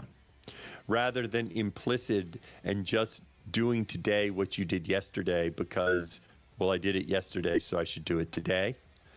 And challenge yourself to welcome discomfort in your life at times. I like that. Hard thing to follow through with, but I like that. I do to take us on a completely different, because I actually do have a few questions on Twitch that I've always wanted to know. And this one, sir, if you don't want to answer it, if you can't answer it, completely understand entirely. Because, so let me just get to the meat of it. I would really love to know. I'm not going to tell you what happened with Dr. Disrespect. No. No. I would really love to know, because this is, I think, a lot of times you see on social media and everything else. It centers around the idea of, because Twitch is owned by Amazon, Twitch has deep pockets. But I've seen many a times, it seems like there's very much a disconnect. And I'm very kind of curious, what is the line of the autonomy between Amazon and Twitch, with Twitch stats and balance and sheet reports? Because it seems like Amazon bought Twitch for its user data and technology, but doesn't really support it in terms of investment, modernizing the systems or staff resources, that kind of thing. So if you can touch on it, I understand. If you can't. No, I can touch on it. No, I can touch on that. Actually, I think I think Amazon supports us a tremendous amount. Okay. Now we are operating fairly independently from Amazon, which I think is a real asset, and we like that. I'll talk about one thing that we've often alluded to, and everyone and it may not have filtered through to you guys, but at this point, we've used this phrase, well, Twitch needs to be a sustainable business. Yeah. And what that means is Twitch can't lose money. Yeah. Okay. Amazon has been very patient in terms of investing in growing Twitch. Okay. It is the case that Amazon now is saying, look, we shouldn't lose money at Twitch. I mean, you have something of the size of Twitch, it shouldn't lose money. It doesn't mean we have to make $1 gazillion, but it shouldn't lose money. Okay. And so, in fact, this idea of having resources to invest, I actually think this, like, often you have this mindset that came out of Silicon Valley, and Amazon adopts it too, is, oh, well, I'm going to keep growing the organization and growing the company because eventually it's going to get bigger and bigger and bigger and bigger. And then that's when, like, it'll stop losing money. Okay. Yeah. And that mindset is something that is fairly pervasive in Silicon Valley. You saw that with Uber, like, where it was being funded by VC and they're like, great, we'll give away this, we'll give away this, we'll give away this. And now Uber's like, no, that wasn't the right move, right? And Uber's focused on running a business that actually doesn't lose money, okay? Yeah. And sometimes investment, and you always want to be thinking about the long term. And sometimes it's absolutely the case that what you want to do is invest for a bigger opportunity, okay? But, Twitch has been at Amazon for quite some time, and Amazon has provided a lot of investment in Twitch, well beyond the amount they had to spend to acquire Twitch, okay? And so it is the fact that we operate fairly independently of Amazon, which I think is good.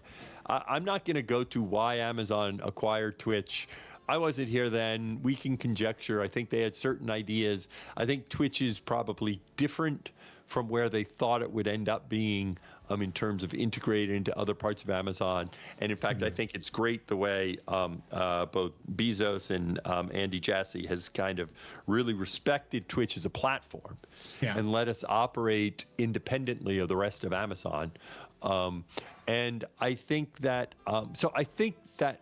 the idea is quite reasonable, and we are lucky to have been part of Amazon, because if we weren't, then previously we would have had to tighten our belts a lot more. Yeah. Right. So is Twitch now, like, because of the things that you guys have shored up and tried, is Twitch in the green, or is it still a work in progress to get there? It's still a work in progress, but I understand the pathway now. So in other words, I think it's something we're making progress on. I think historically, we have a responsibility with how we spend our money. Because ultimately, as we think of ourselves, as we reach to profitability, people often think of it as Amazon's money. It's not Amazon's money, it's the creators' money. Because in fact, we take a cut from the creators. And as we spend money, we need to be very responsible in how we spend that money. And that's one thing that we've been doing, is trying to be much more thoughtful about how we spend money. So there's certain things that we cut back on, because it's like, no, we don't need to, be lavish here or lavish there. That in fact we should operate. Twitch streamers are scrappy. The very nature of Twitch is you do stuff and you make it work. And I think that ethos needs to permeate Twitch and how we do things. And so that's one thing I've been focused on, is trying to make sure that we're very conscious about how we spend money. Because ultimately I'd like to have the streamers keep as much money as they can. And I really do appreciate you kind of like talking more about this, because that's always been a fascinating area, because everyone likes to surmise and guess and wonder how that relationship works. And so I guess, the naturally thing is, and I'm sure, and I know you for a fact have talked a lot about this in places, then is the goal, if Twitch can lower its costs more and more through various different ways, is the goal eventually to get to that, famed 70-30 split for creators? So what I've said repeatedly is, I don't know. I mean, I want to be able to support our creators as much as I can. Yeah. And let me talk about why that is, because I don't, by the way, I think this idea of 70-30 split is a line in the sand. That's an arbitrary line. People focus on that line. People don't focus on all the different ways creators make their money. Yeah. Okay. First of all, they make money through advertising. They also make money through sponsorships. They make money through direct tips, right? And so it garners a lot of attention. Yeah. But what really matters is, can a creator sustain their livelihood as a creator? Okay. And in fact, I've been very clear that, and this is why we developed the Partner Plus program as we did, creators fall into many different camps. I assume that both of you fund your life through your creative, expression here. Is that true? Yes. This is a full-time job for both of us. Right. And so, first of all, but some folks, they do it out of passion and love, and they're not funding their life. Yeah. And they're not even funding a significant portion of their life, right? We have 7 million people who stream on Twitch, right? Any given month, 250,000 or 300,000 might make money. We have over 1 million affiliates that are making money off of Twitch. Actually, 1 million make money, but 250 might get a payout. So different people come to Twitch for different reasons. I'm particularly conscious of those people that are funding their life through Twitch, to make sure it is a sustainable career for them. And I do think, I've said it many times, I'd like to lower the bar for Partner Plus. But I don't get caught up on this one line, of 70-30. YouTube, it's funny, we create this standard. Quick question. What's the revenue share at TikTok? Ooh. That I know. I know a lot of TikTokers have talked about It's zero. I'll tell you, it's 100. All right. The revenue share is 0. Now they do have a creator fund where they give you some money. Yeah. Okay. It's not basically a revenue share. It's they create a creator fund. Most TikTok creators say, yeah, the creator fund is not that big of a part of how I earn my living. Most of how I earn my living is sponsorships, right? And the reason it's 100 is because they don't have ads in the middle of the videos. The ads are between the videos, so therefore they don't have to share it as a percentage. Yeah. Okay, that's the nature of, and same thing with Instagram. Okay, YouTube, the ads are in the middle of the video, but if you have a feed of a bunch of clips and the YouTubes are interstitial, then they don't have it's not a percentage because it's not on your video. So there's 100. Yet there are a lot of people who make a lot of money from TikTok. They're not making it because they're being paid by TikTok. Okay, they're making it from sponsorships. Okay, and so we get caught up in this 70-30, and really they're just picking YouTube and Facebook with live streaming. YouTube ads is not 70-30, it's 55-45. Yeah.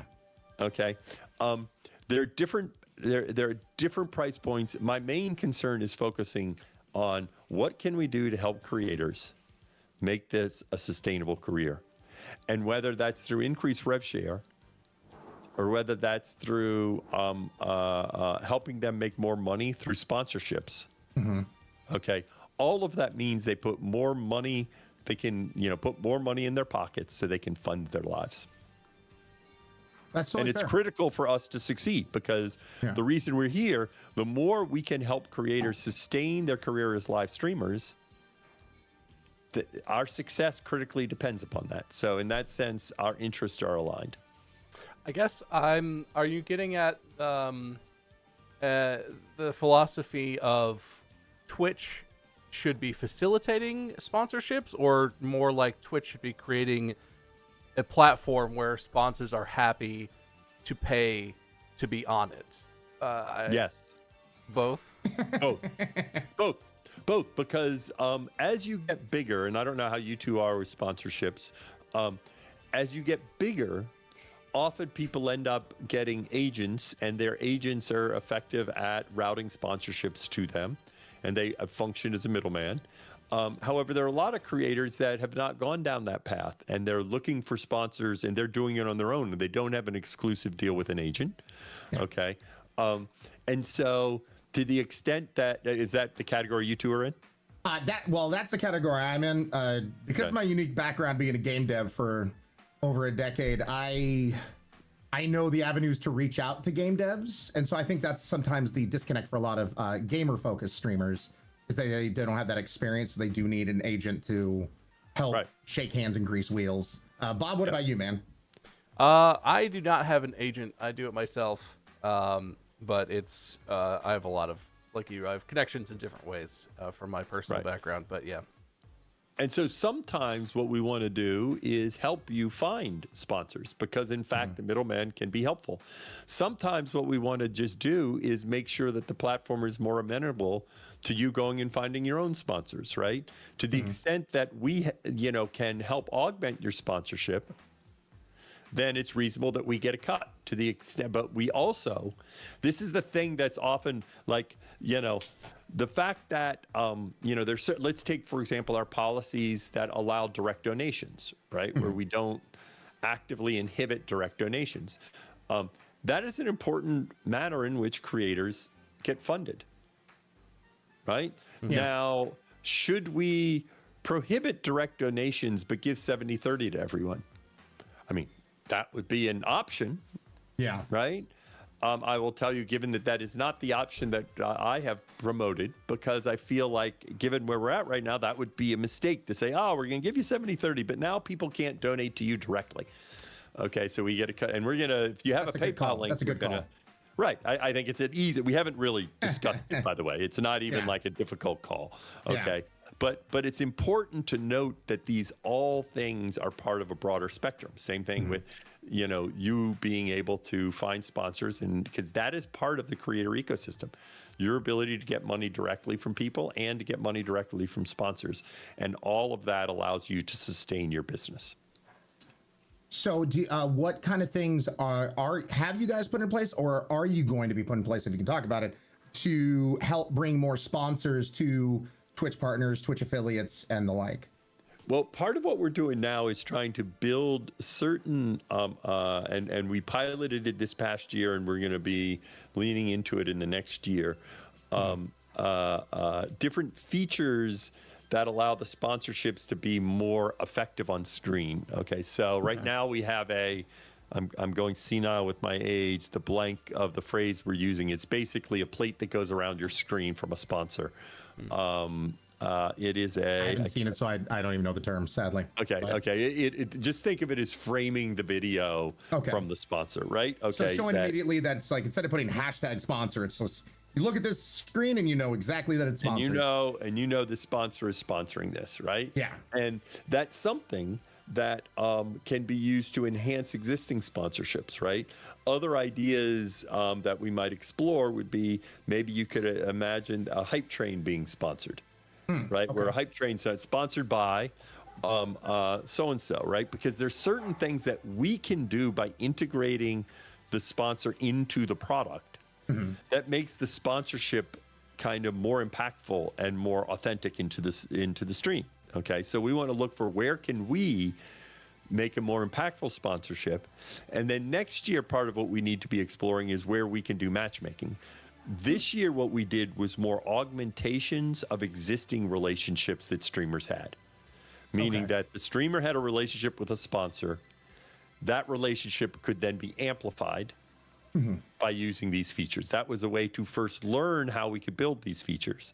And then the next step would be to then allow these features to be used where we also support matchmaking so that someone who's looking for a sponsor could find a sponsor and then use these features. So is matchmaking something that's then going to go live for everyone? Because I actually haven't even seen this. So yeah, matchmaking, we're still figuring out. We're working on that this year about how to figure out, you know, we Bounty Board never worked like we had hoped. Bounty Board was a matchmaking feature, as opposed to trying to continue to, you know, tweak Bounty Board here and there. We sort of started afresh because we felt like Bounty Board probably wasn't the right thing to get the scale we're interested in.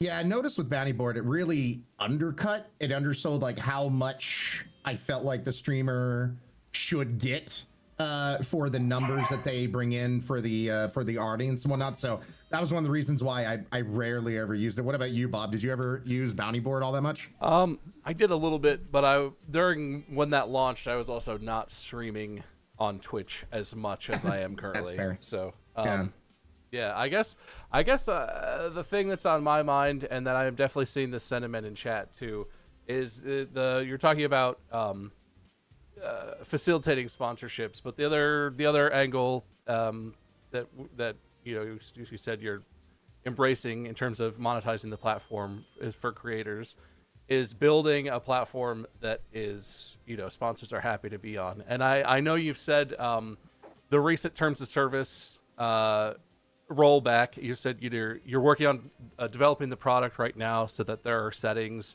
and people can have the experience that they're looking for in terms of the artistic nudity and making sure that works correctly. And if you could talk about that if you want, but I guess I'm curious if you have any other concerns about sort of the Twitch metas, like where the metas are at, and the type of stuff that will show up on the front page for people.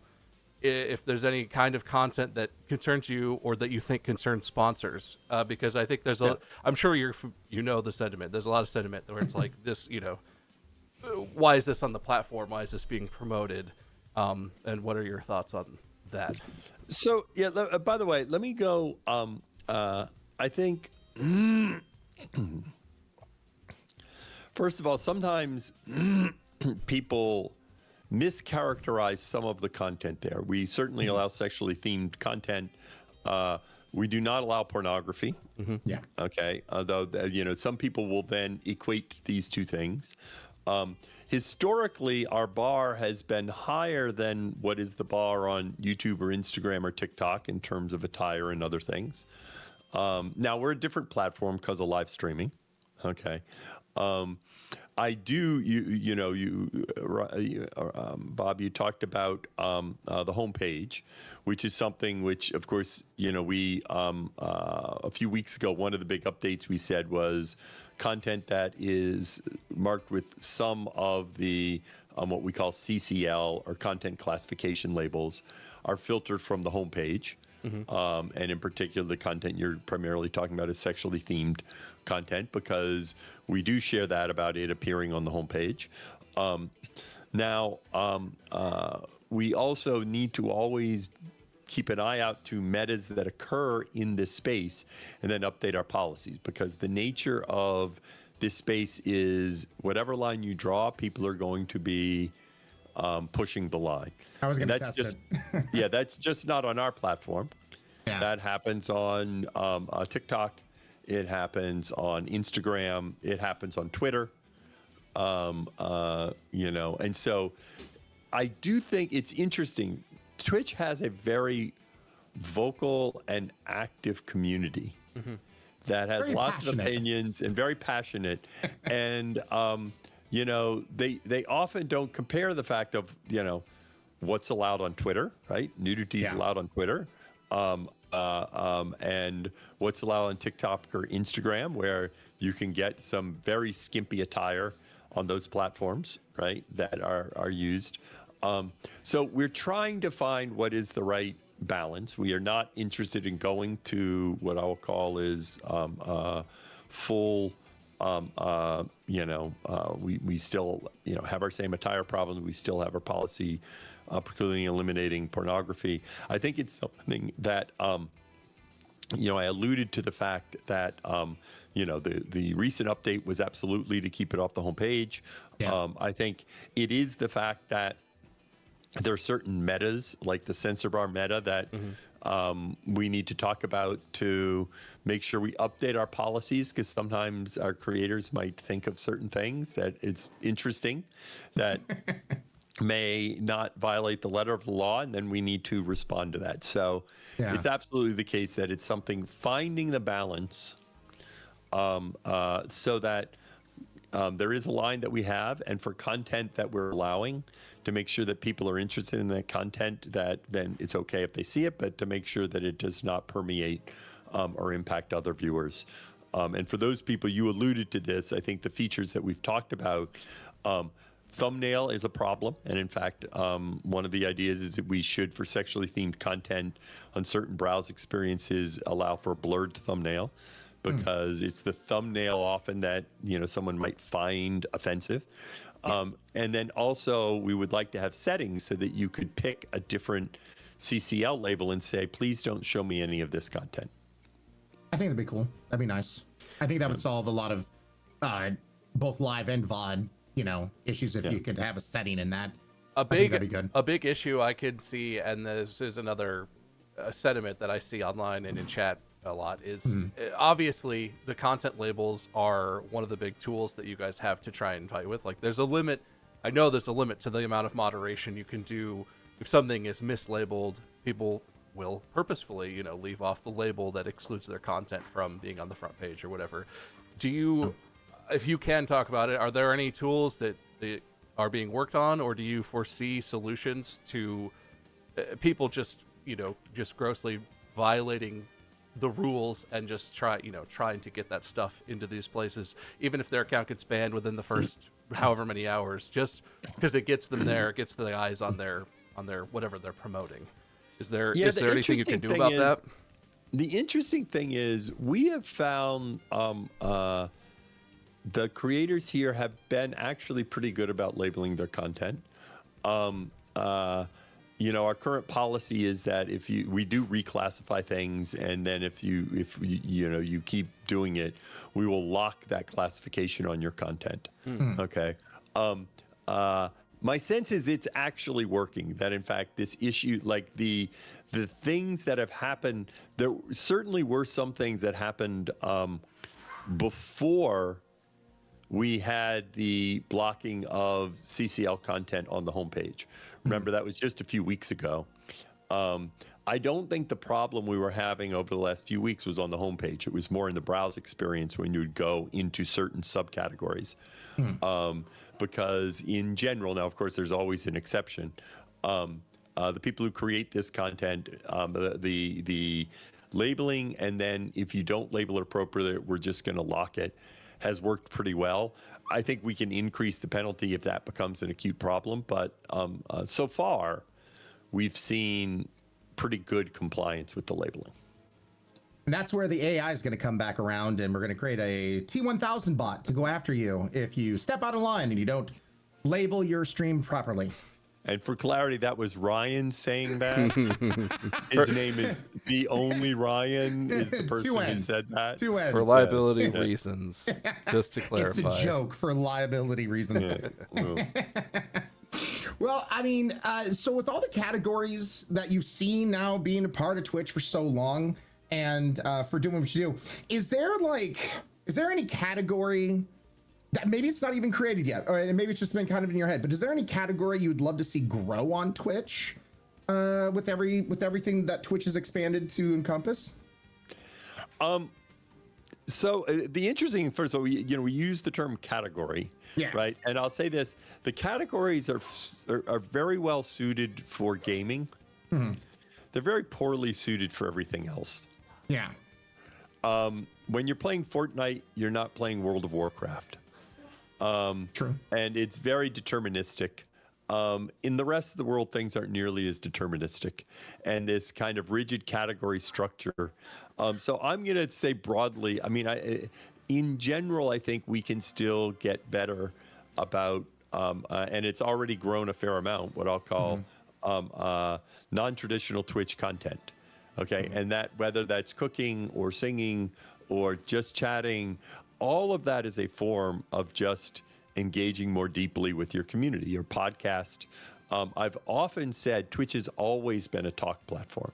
It just so happened people were gaming while they talked. It's a vehicle. Yeah, very much so. Okay. And the reason people, so I feel like there's still a lot we can do to support non-traditional Twitch content, although it's still 25-30% of the platform. People often forget how much it is, and it's been growing.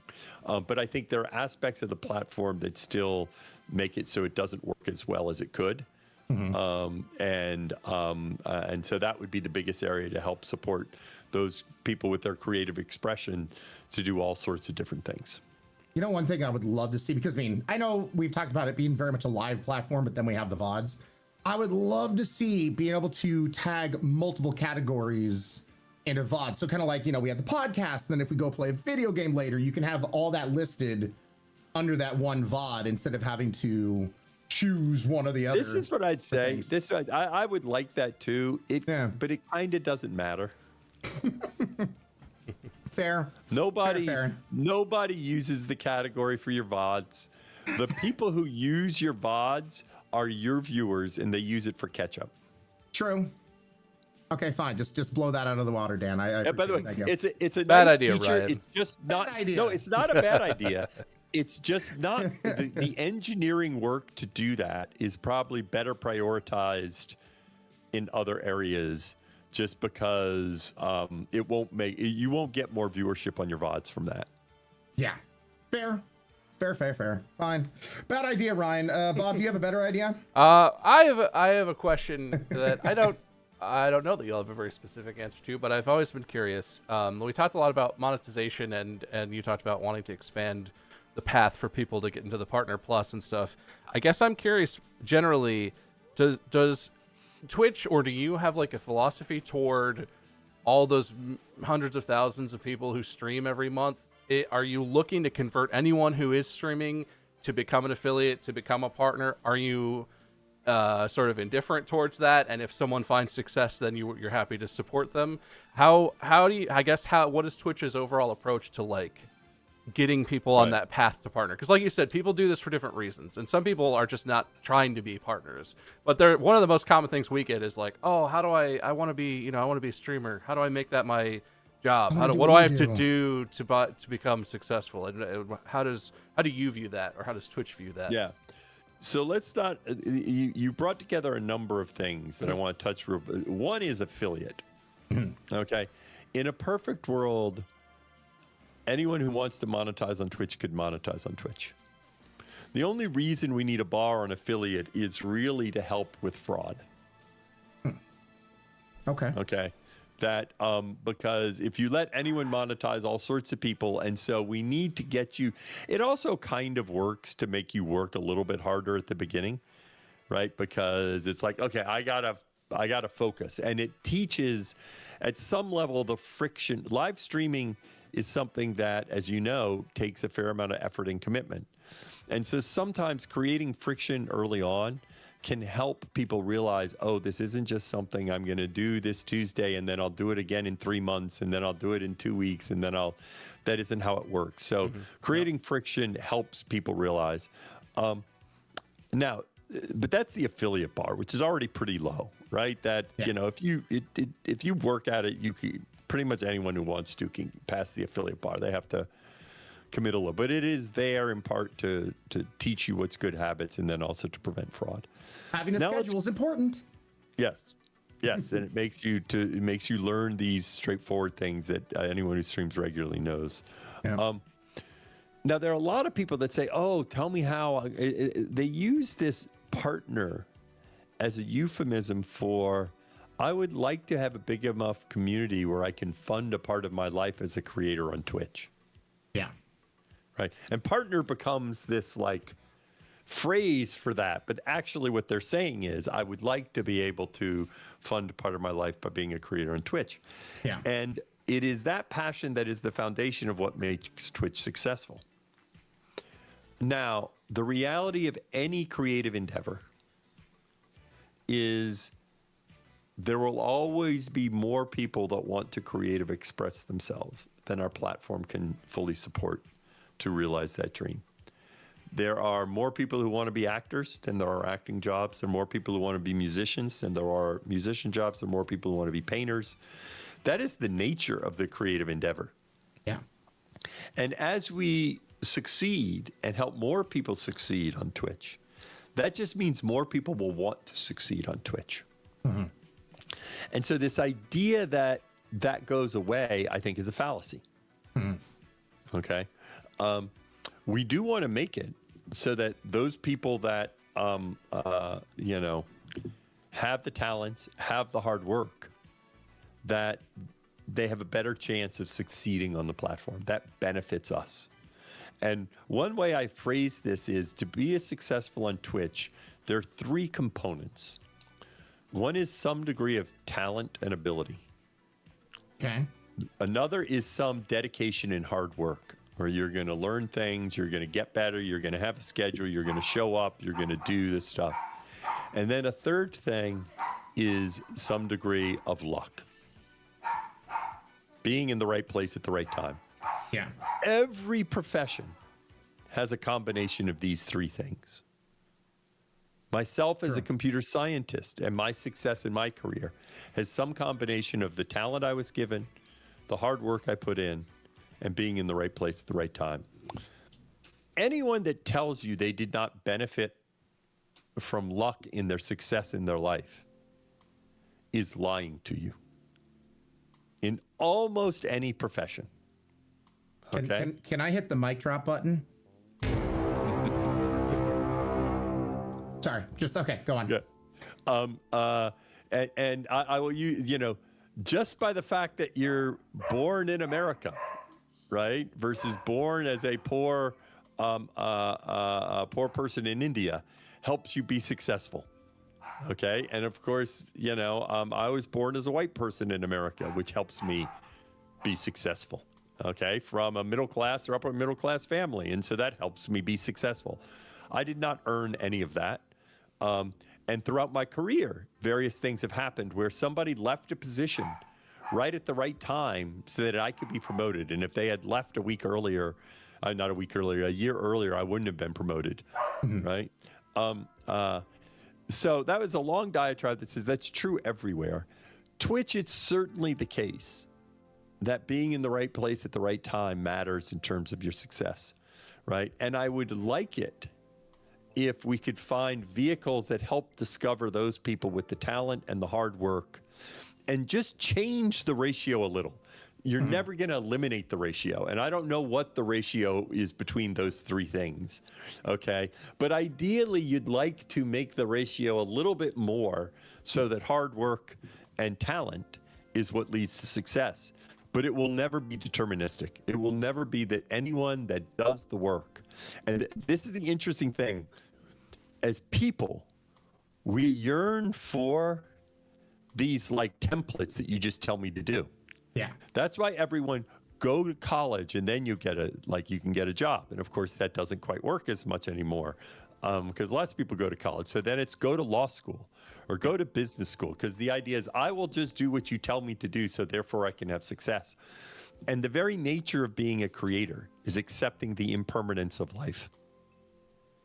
And the fact that, and even as you're successful, my brother's an actor and not a wildly successful actor. But, you know, he said even and he's in New York, and he said successful Broadway actors still never know if this job is their last job. And that, in fact, if they're going to go to an audition for the next musical and now they're not going to get it. And the reality is for a creator, you never know if something's going to happen. And that is the nature of this, although I would like to minimize the amount of luck, but I'm never going to make it deterministic. So, and this leads to kind of like a funny little story and thing about you. And this has happened around TwitchCon. You yourself applied for partner and got denied. You didn't tell anybody that you were applying, and they're like, no. And I was kind of curious because based off of all of that, then with talent and luck and everything else. All that said, going through that entire process of trying to get partnered and whatnot, is there like any insights that you've gained, any advice you could share to newer streamers to grow? Because that's a very common question I think every streamer gets that's had any kind of modicum of success. Like, what did you do to get here and how can I replicate that? So is there any advice that you could give because you went through the process yourself that you've noticed like this is a good thing to do? Well, look, I'm going to give you the advice from talking to streamers because I didn't fully go through the process because I was the CEO of Twitch while I was doing this. You haven't been. So I'll give you the algorithm. Become CEO of Twitch. Okay, all good. right. Then Okay. once you become CEO of Twitch, now let me tell you what you do. Okay, good. Okay, I'm ready. So I don't think that is quite the advice people want because I don't think that's their best shot. When are you leaving? Let me know. Right. I will say this. The things that I have learned, not just from myself, but mostly from talking to other streamers. First of all, you need to watch Twitch. You need to be part of other creators' communities. Some people say, oh, well, I don't really want to watch Twitch. I just want everybody to watch me. Yeah. Okay. And in fact, one of the challenges, everyone who becomes a TikTok star started as a TikTok viewer. I don't think there's anyone who's a TikTok star who says, yeah, I've never swiped on TikTok. I just suddenly became a TikTok star. Nope. They all started swiping on TikTok before they became a TikTok star or Instagram or whatever. Okay. Use the platform because otherwise you're not going to understand what makes it magical. Okay. And there is no free lunch. Okay. The biggest benefit of using the platform is you become embedded in certain communities. And as you are a part of a community, those communities like to help you out when you start streaming. Now, I encourage people, don't just go and use Twitch by watching Ms. Kiv or XQC or Jinxie or whoever these big streamers, okay? Because they're not going to be a big streamer right away. Yeah. Go watch a 50 ACCV stream. Go watch a 100 ACCV stream. Go watch a 20 ACCV stream. Spend time in those streams because that's what you're going to be to start. You're going to be a 40, a 50, a 75, an 80 ACCV stream. Okay. As you're streaming, obviously you already said the biggest thing is a schedule. Schedule is critical on Twitch. You need to have something that means you can just show up and keep doing it. The biggest thing for most everyone when they're starting out is collaboration. And don't be thinking that you're going to get any success because you collaborate with a 2000 ACCV streamer. Okay? Yeah. If you're a 20 ACCV streamer, you're not going to keep anyone from a 2000 ACCV streamer. Okay?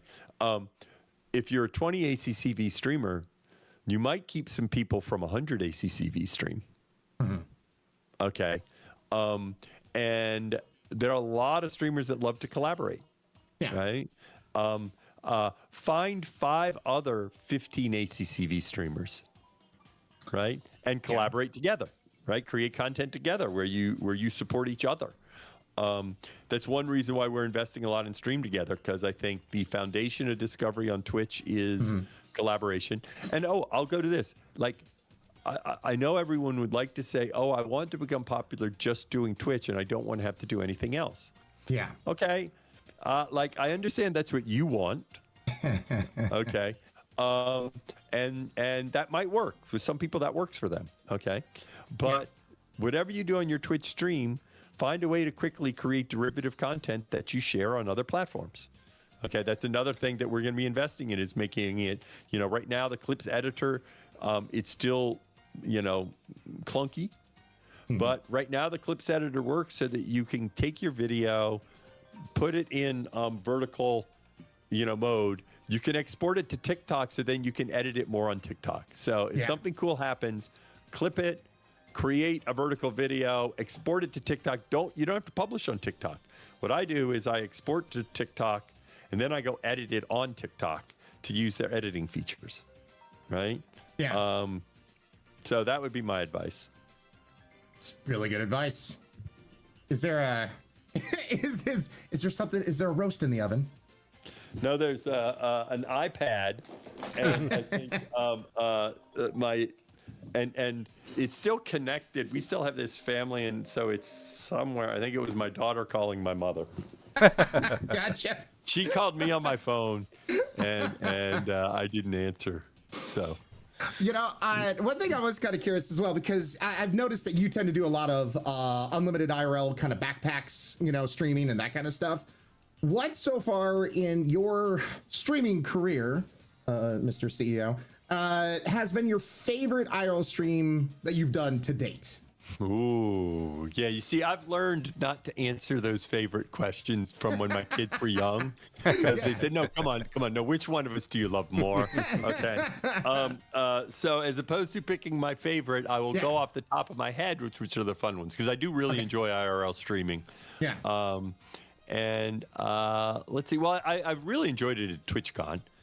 Right. I like walking around the floor and saying hi to people while I'm IRL streaming. Everyone really enjoys that.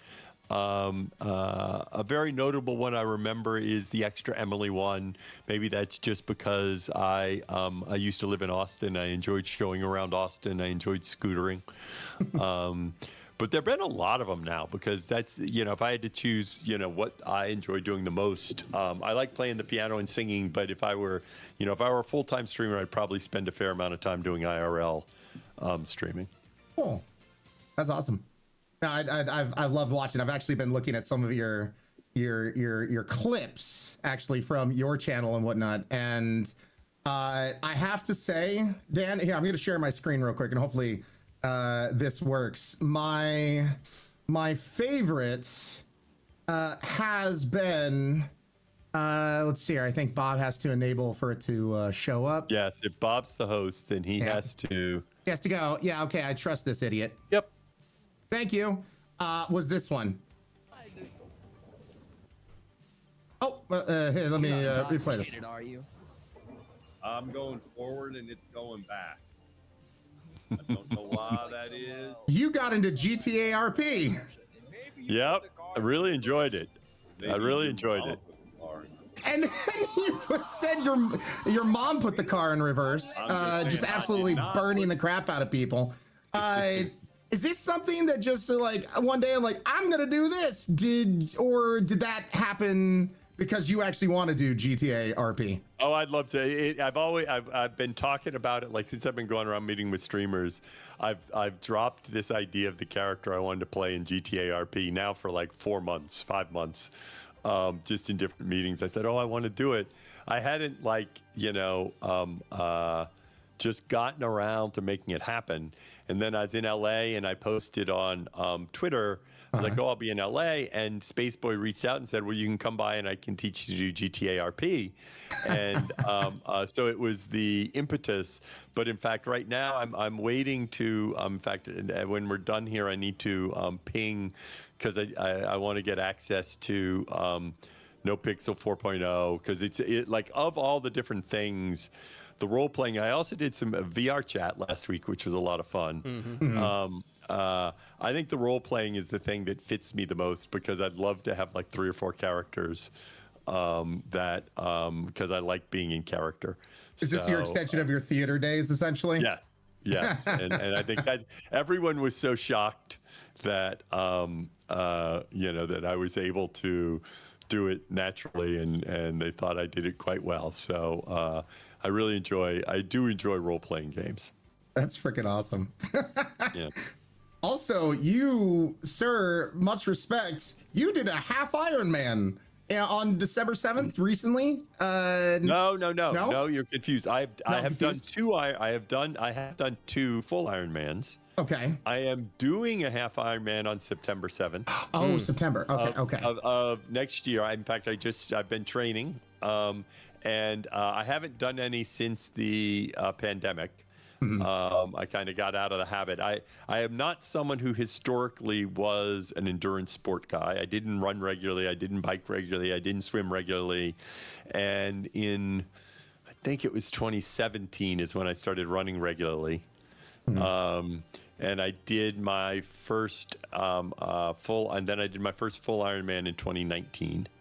Holy crap. Something like that, or 2018. I did 2 full Ironmans, and then a few half Ironmans. And so there are a bunch of streamers who are doing it with me, where we're going to do a half Ironman in Madison, Wisconsin on September 7th. And then I actually just signed up to try and get in good enough shape to do a full Ironman again in Arizona.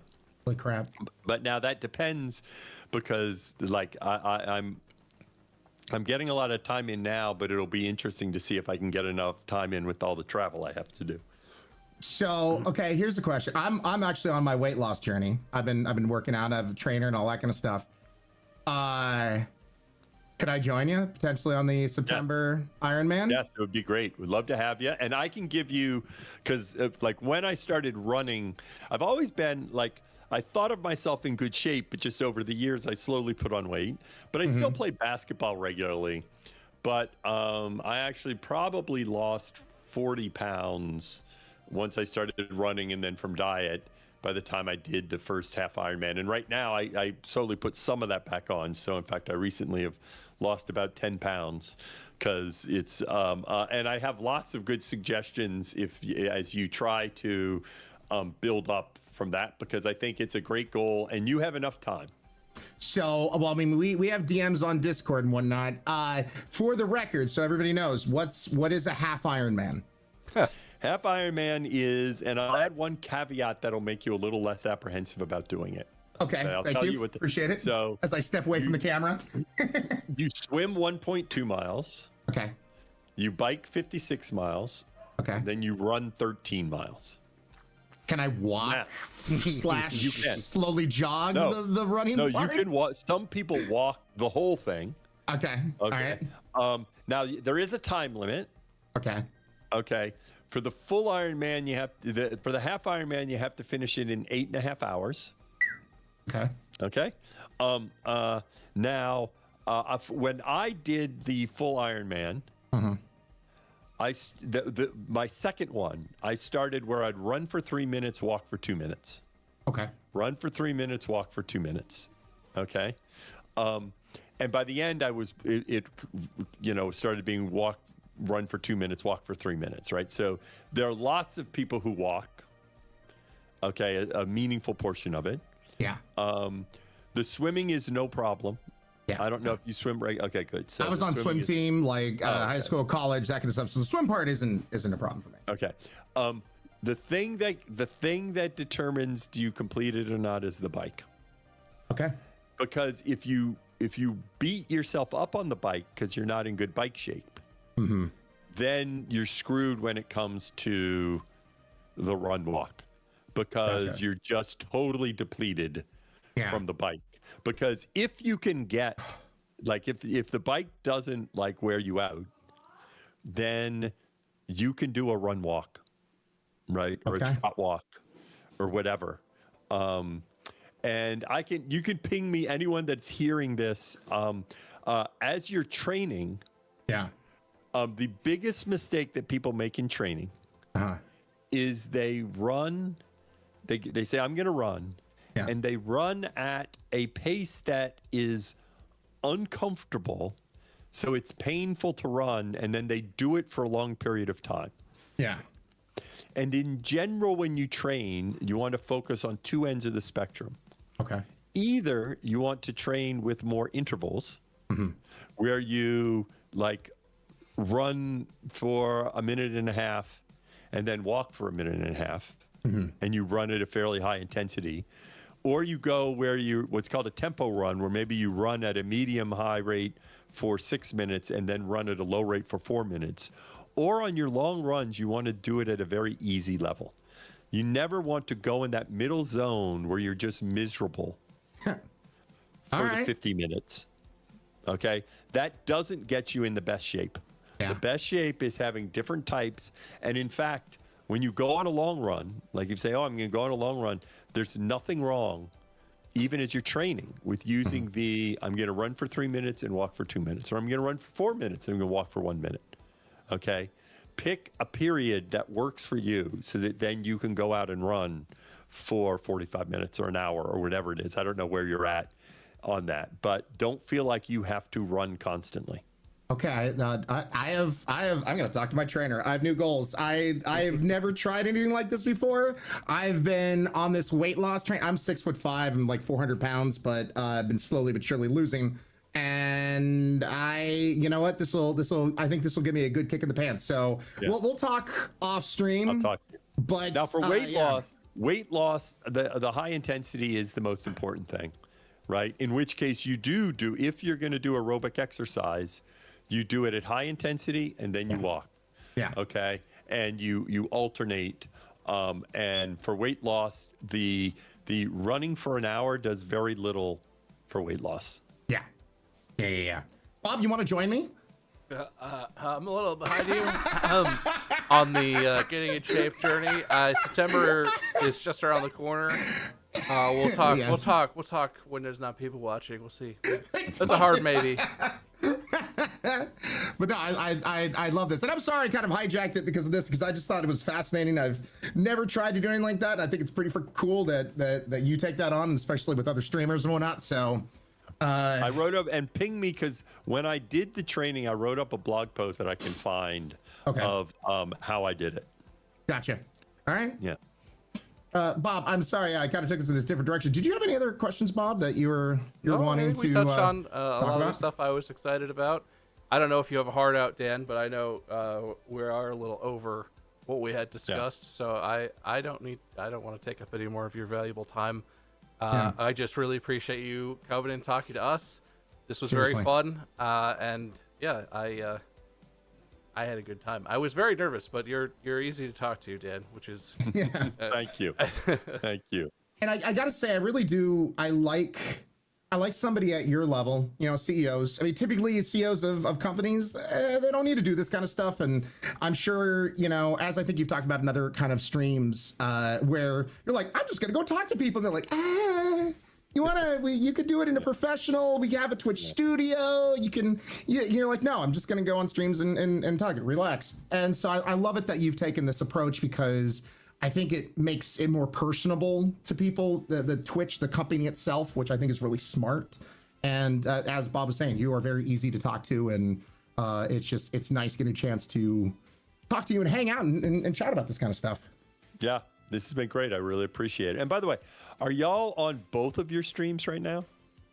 Well, I mean, so Do y'all only have one channel? Or y'all have two channels. we Right? stream channels, separately. Yeah, we are each on our own channel. yeah, the only thing that we've talked about that we want streaming together to change is to actually have multiple hosts, because Bob will send an invite, right? So we only have one host, and typically how we've done this with what was the previous one? Was it VOD Ninja? What was the previous thing that we used, I Bob? think that's right. Yes. Yeah, and so which allowed us both to be hosts. So we want to use stream together, and we have been, but yeah, that's the only thing we wish to change. I know, and it's I'll be honest that's probably a little right now. It's this confusing when you're a host versus a guest, and our focus is making it so that it can be very easy to do impromptu collaboration. Yeah. Right, that you don't have to plan in advance, and there's still some features we have to do to make that easier. And for most of them, you have the same confusion, because the reality is, let's use an example. Suppose there was two people hanging out on a stream together, stream somewhere else right now. Yeah. And we said, come join Bob and Ryan and I. Yeah. That doesn't work. Because they're on one stream with one host, we're on one stream with another host, and you can't put them together. Yeah. Right. And that should work, because this whole concept of host. Now, the interesting thing is, you like the concept of host because you often have guests and you two are hosts. Yeah. Right? Yeah. For most users, this concept of host, if you're both streaming, is a little arbitrary. Fair. Right? Fair. Because we're all hosts. And so it is probably the features you want, which you two are truly hosts. It's probably a little lower priority, but some of them will still be useful for you, because it's moving away from this like binarization of the world. Yeah. So, yeah. Cool. All I right. like that. Dan, Sarah, thank you so very much for taking your time for this. right. Really. thanks for being here. And for my stream, I'll hang on for a few minutes. I have lots of stuff to do, but I know I've been ignoring chat, so I'll answer a few chat questions before I sign off. Same All for right. us. We're going to be here a little while, but you have Yep. you have a good one, Dan. We'll see right. you later. Have a good one. Thanks. Really appreciate it. Yep. Bye. It's kind of like the awkward moment of like we're all going to walk to our cars in the same direction. we walk the same way together. All right, Dude. there we go. Dude, that was awesome. That was yeah. He was super easy to talk to, which I greatly appreciate. He was very personable, and Yeah. I can't believe it didn't come up. I was fascinated that he was a theater major. I knew he was a musician. Very interesting. You don't always see that in like engineering types. I know he got it. Getting a PhD does mean you're a little more creative maybe than any other engineers, but very easy to talk to. Yeah, chat. I did try, and I hope you noticed. I tried to work in your feedback. I don't know if you were happy with the answers, but I did try and pose your questions, and I appreciate you. Grumpiness aside, in my chat, I don't know what your people were like. My chat is a little disgruntled. Do they have some post-Christmas grumps? I don't know. I mean, family is a lot. Maybe everyone's just tired of it. But yeah, no, I hope that we got enough of your input in that you felt like you got to participate. And I gotta go. Oh yeah, you gotta. Yeah, I have so a I mean, person outside my house waiting for me. Yeah, we had a Google Doc, and so I tried to incorporate it, but I mean, the amount of questions like we could have asked him could have been a 10-hour stream. So you gotta try to condense. But Bob, this was a shit ton of fun. Thanks for taking the time out. I know you're a busy boy, and I'm gonna be taking a week and a half off. This is gonna be my last stream today, so I'll be taking a week and a half off. So we'll miss next Wednesday, but then the following Wednesday and into January. Do you think we'll be good to go? Your schedule as well? I think so. I don't even know. I don't have plans past tomorrow yet, but I think so. Yeah, I should be the 10th. in my house. It'd be the 10th. Yes, I should be here, and I should not have anything else going on unless I do. You know me, Ryan. I know you, buddy. And hey, just so I can tell wifey, since I asked you in person, how are the cookies? Really, she's been asking me. Freaking good. She even was your made the date sandwich cookies again, which is She the did. recipe she improvised off of a description from a stream we did. From a No, Distractable those were my episode. Yeah, favorite. yeah. Those were incredibly good. Those are and you were the very only good. one that got them. She didn't make them for anyone else. She's just like, I need to make these for Bob. my own So. private recipe. Bro, I love you. You have a fantastic one, and I'll talk to you soon. Yep. See you, man. All right, bye, dude. All right, chat. I literally have a person standing at my door waiting for me, so I got to go. But we're gonna raid. I don't even know if Ryan is gonna continue to be live, but we're gonna raid Ryan. Go say what's up. I gotta go. Thank you so much for watching, YouTube and Twitch viewers. Thank you for being here. I really appreciate you hanging in, sticking through all. It was a long conversation. We talked about a lot of stuff. I'm sure not all of it was interesting to all of you, but yeah, very lucky that the CEO of Twitch was like, yeah, we'll just come hang out. That's fine. That's normal, right? Totally normal. It's Wade. Wait, who said that? Why is Wade at my house? What's happening? Oh, wait, is Wade on the... All right, anyway, I gotta go. Bye!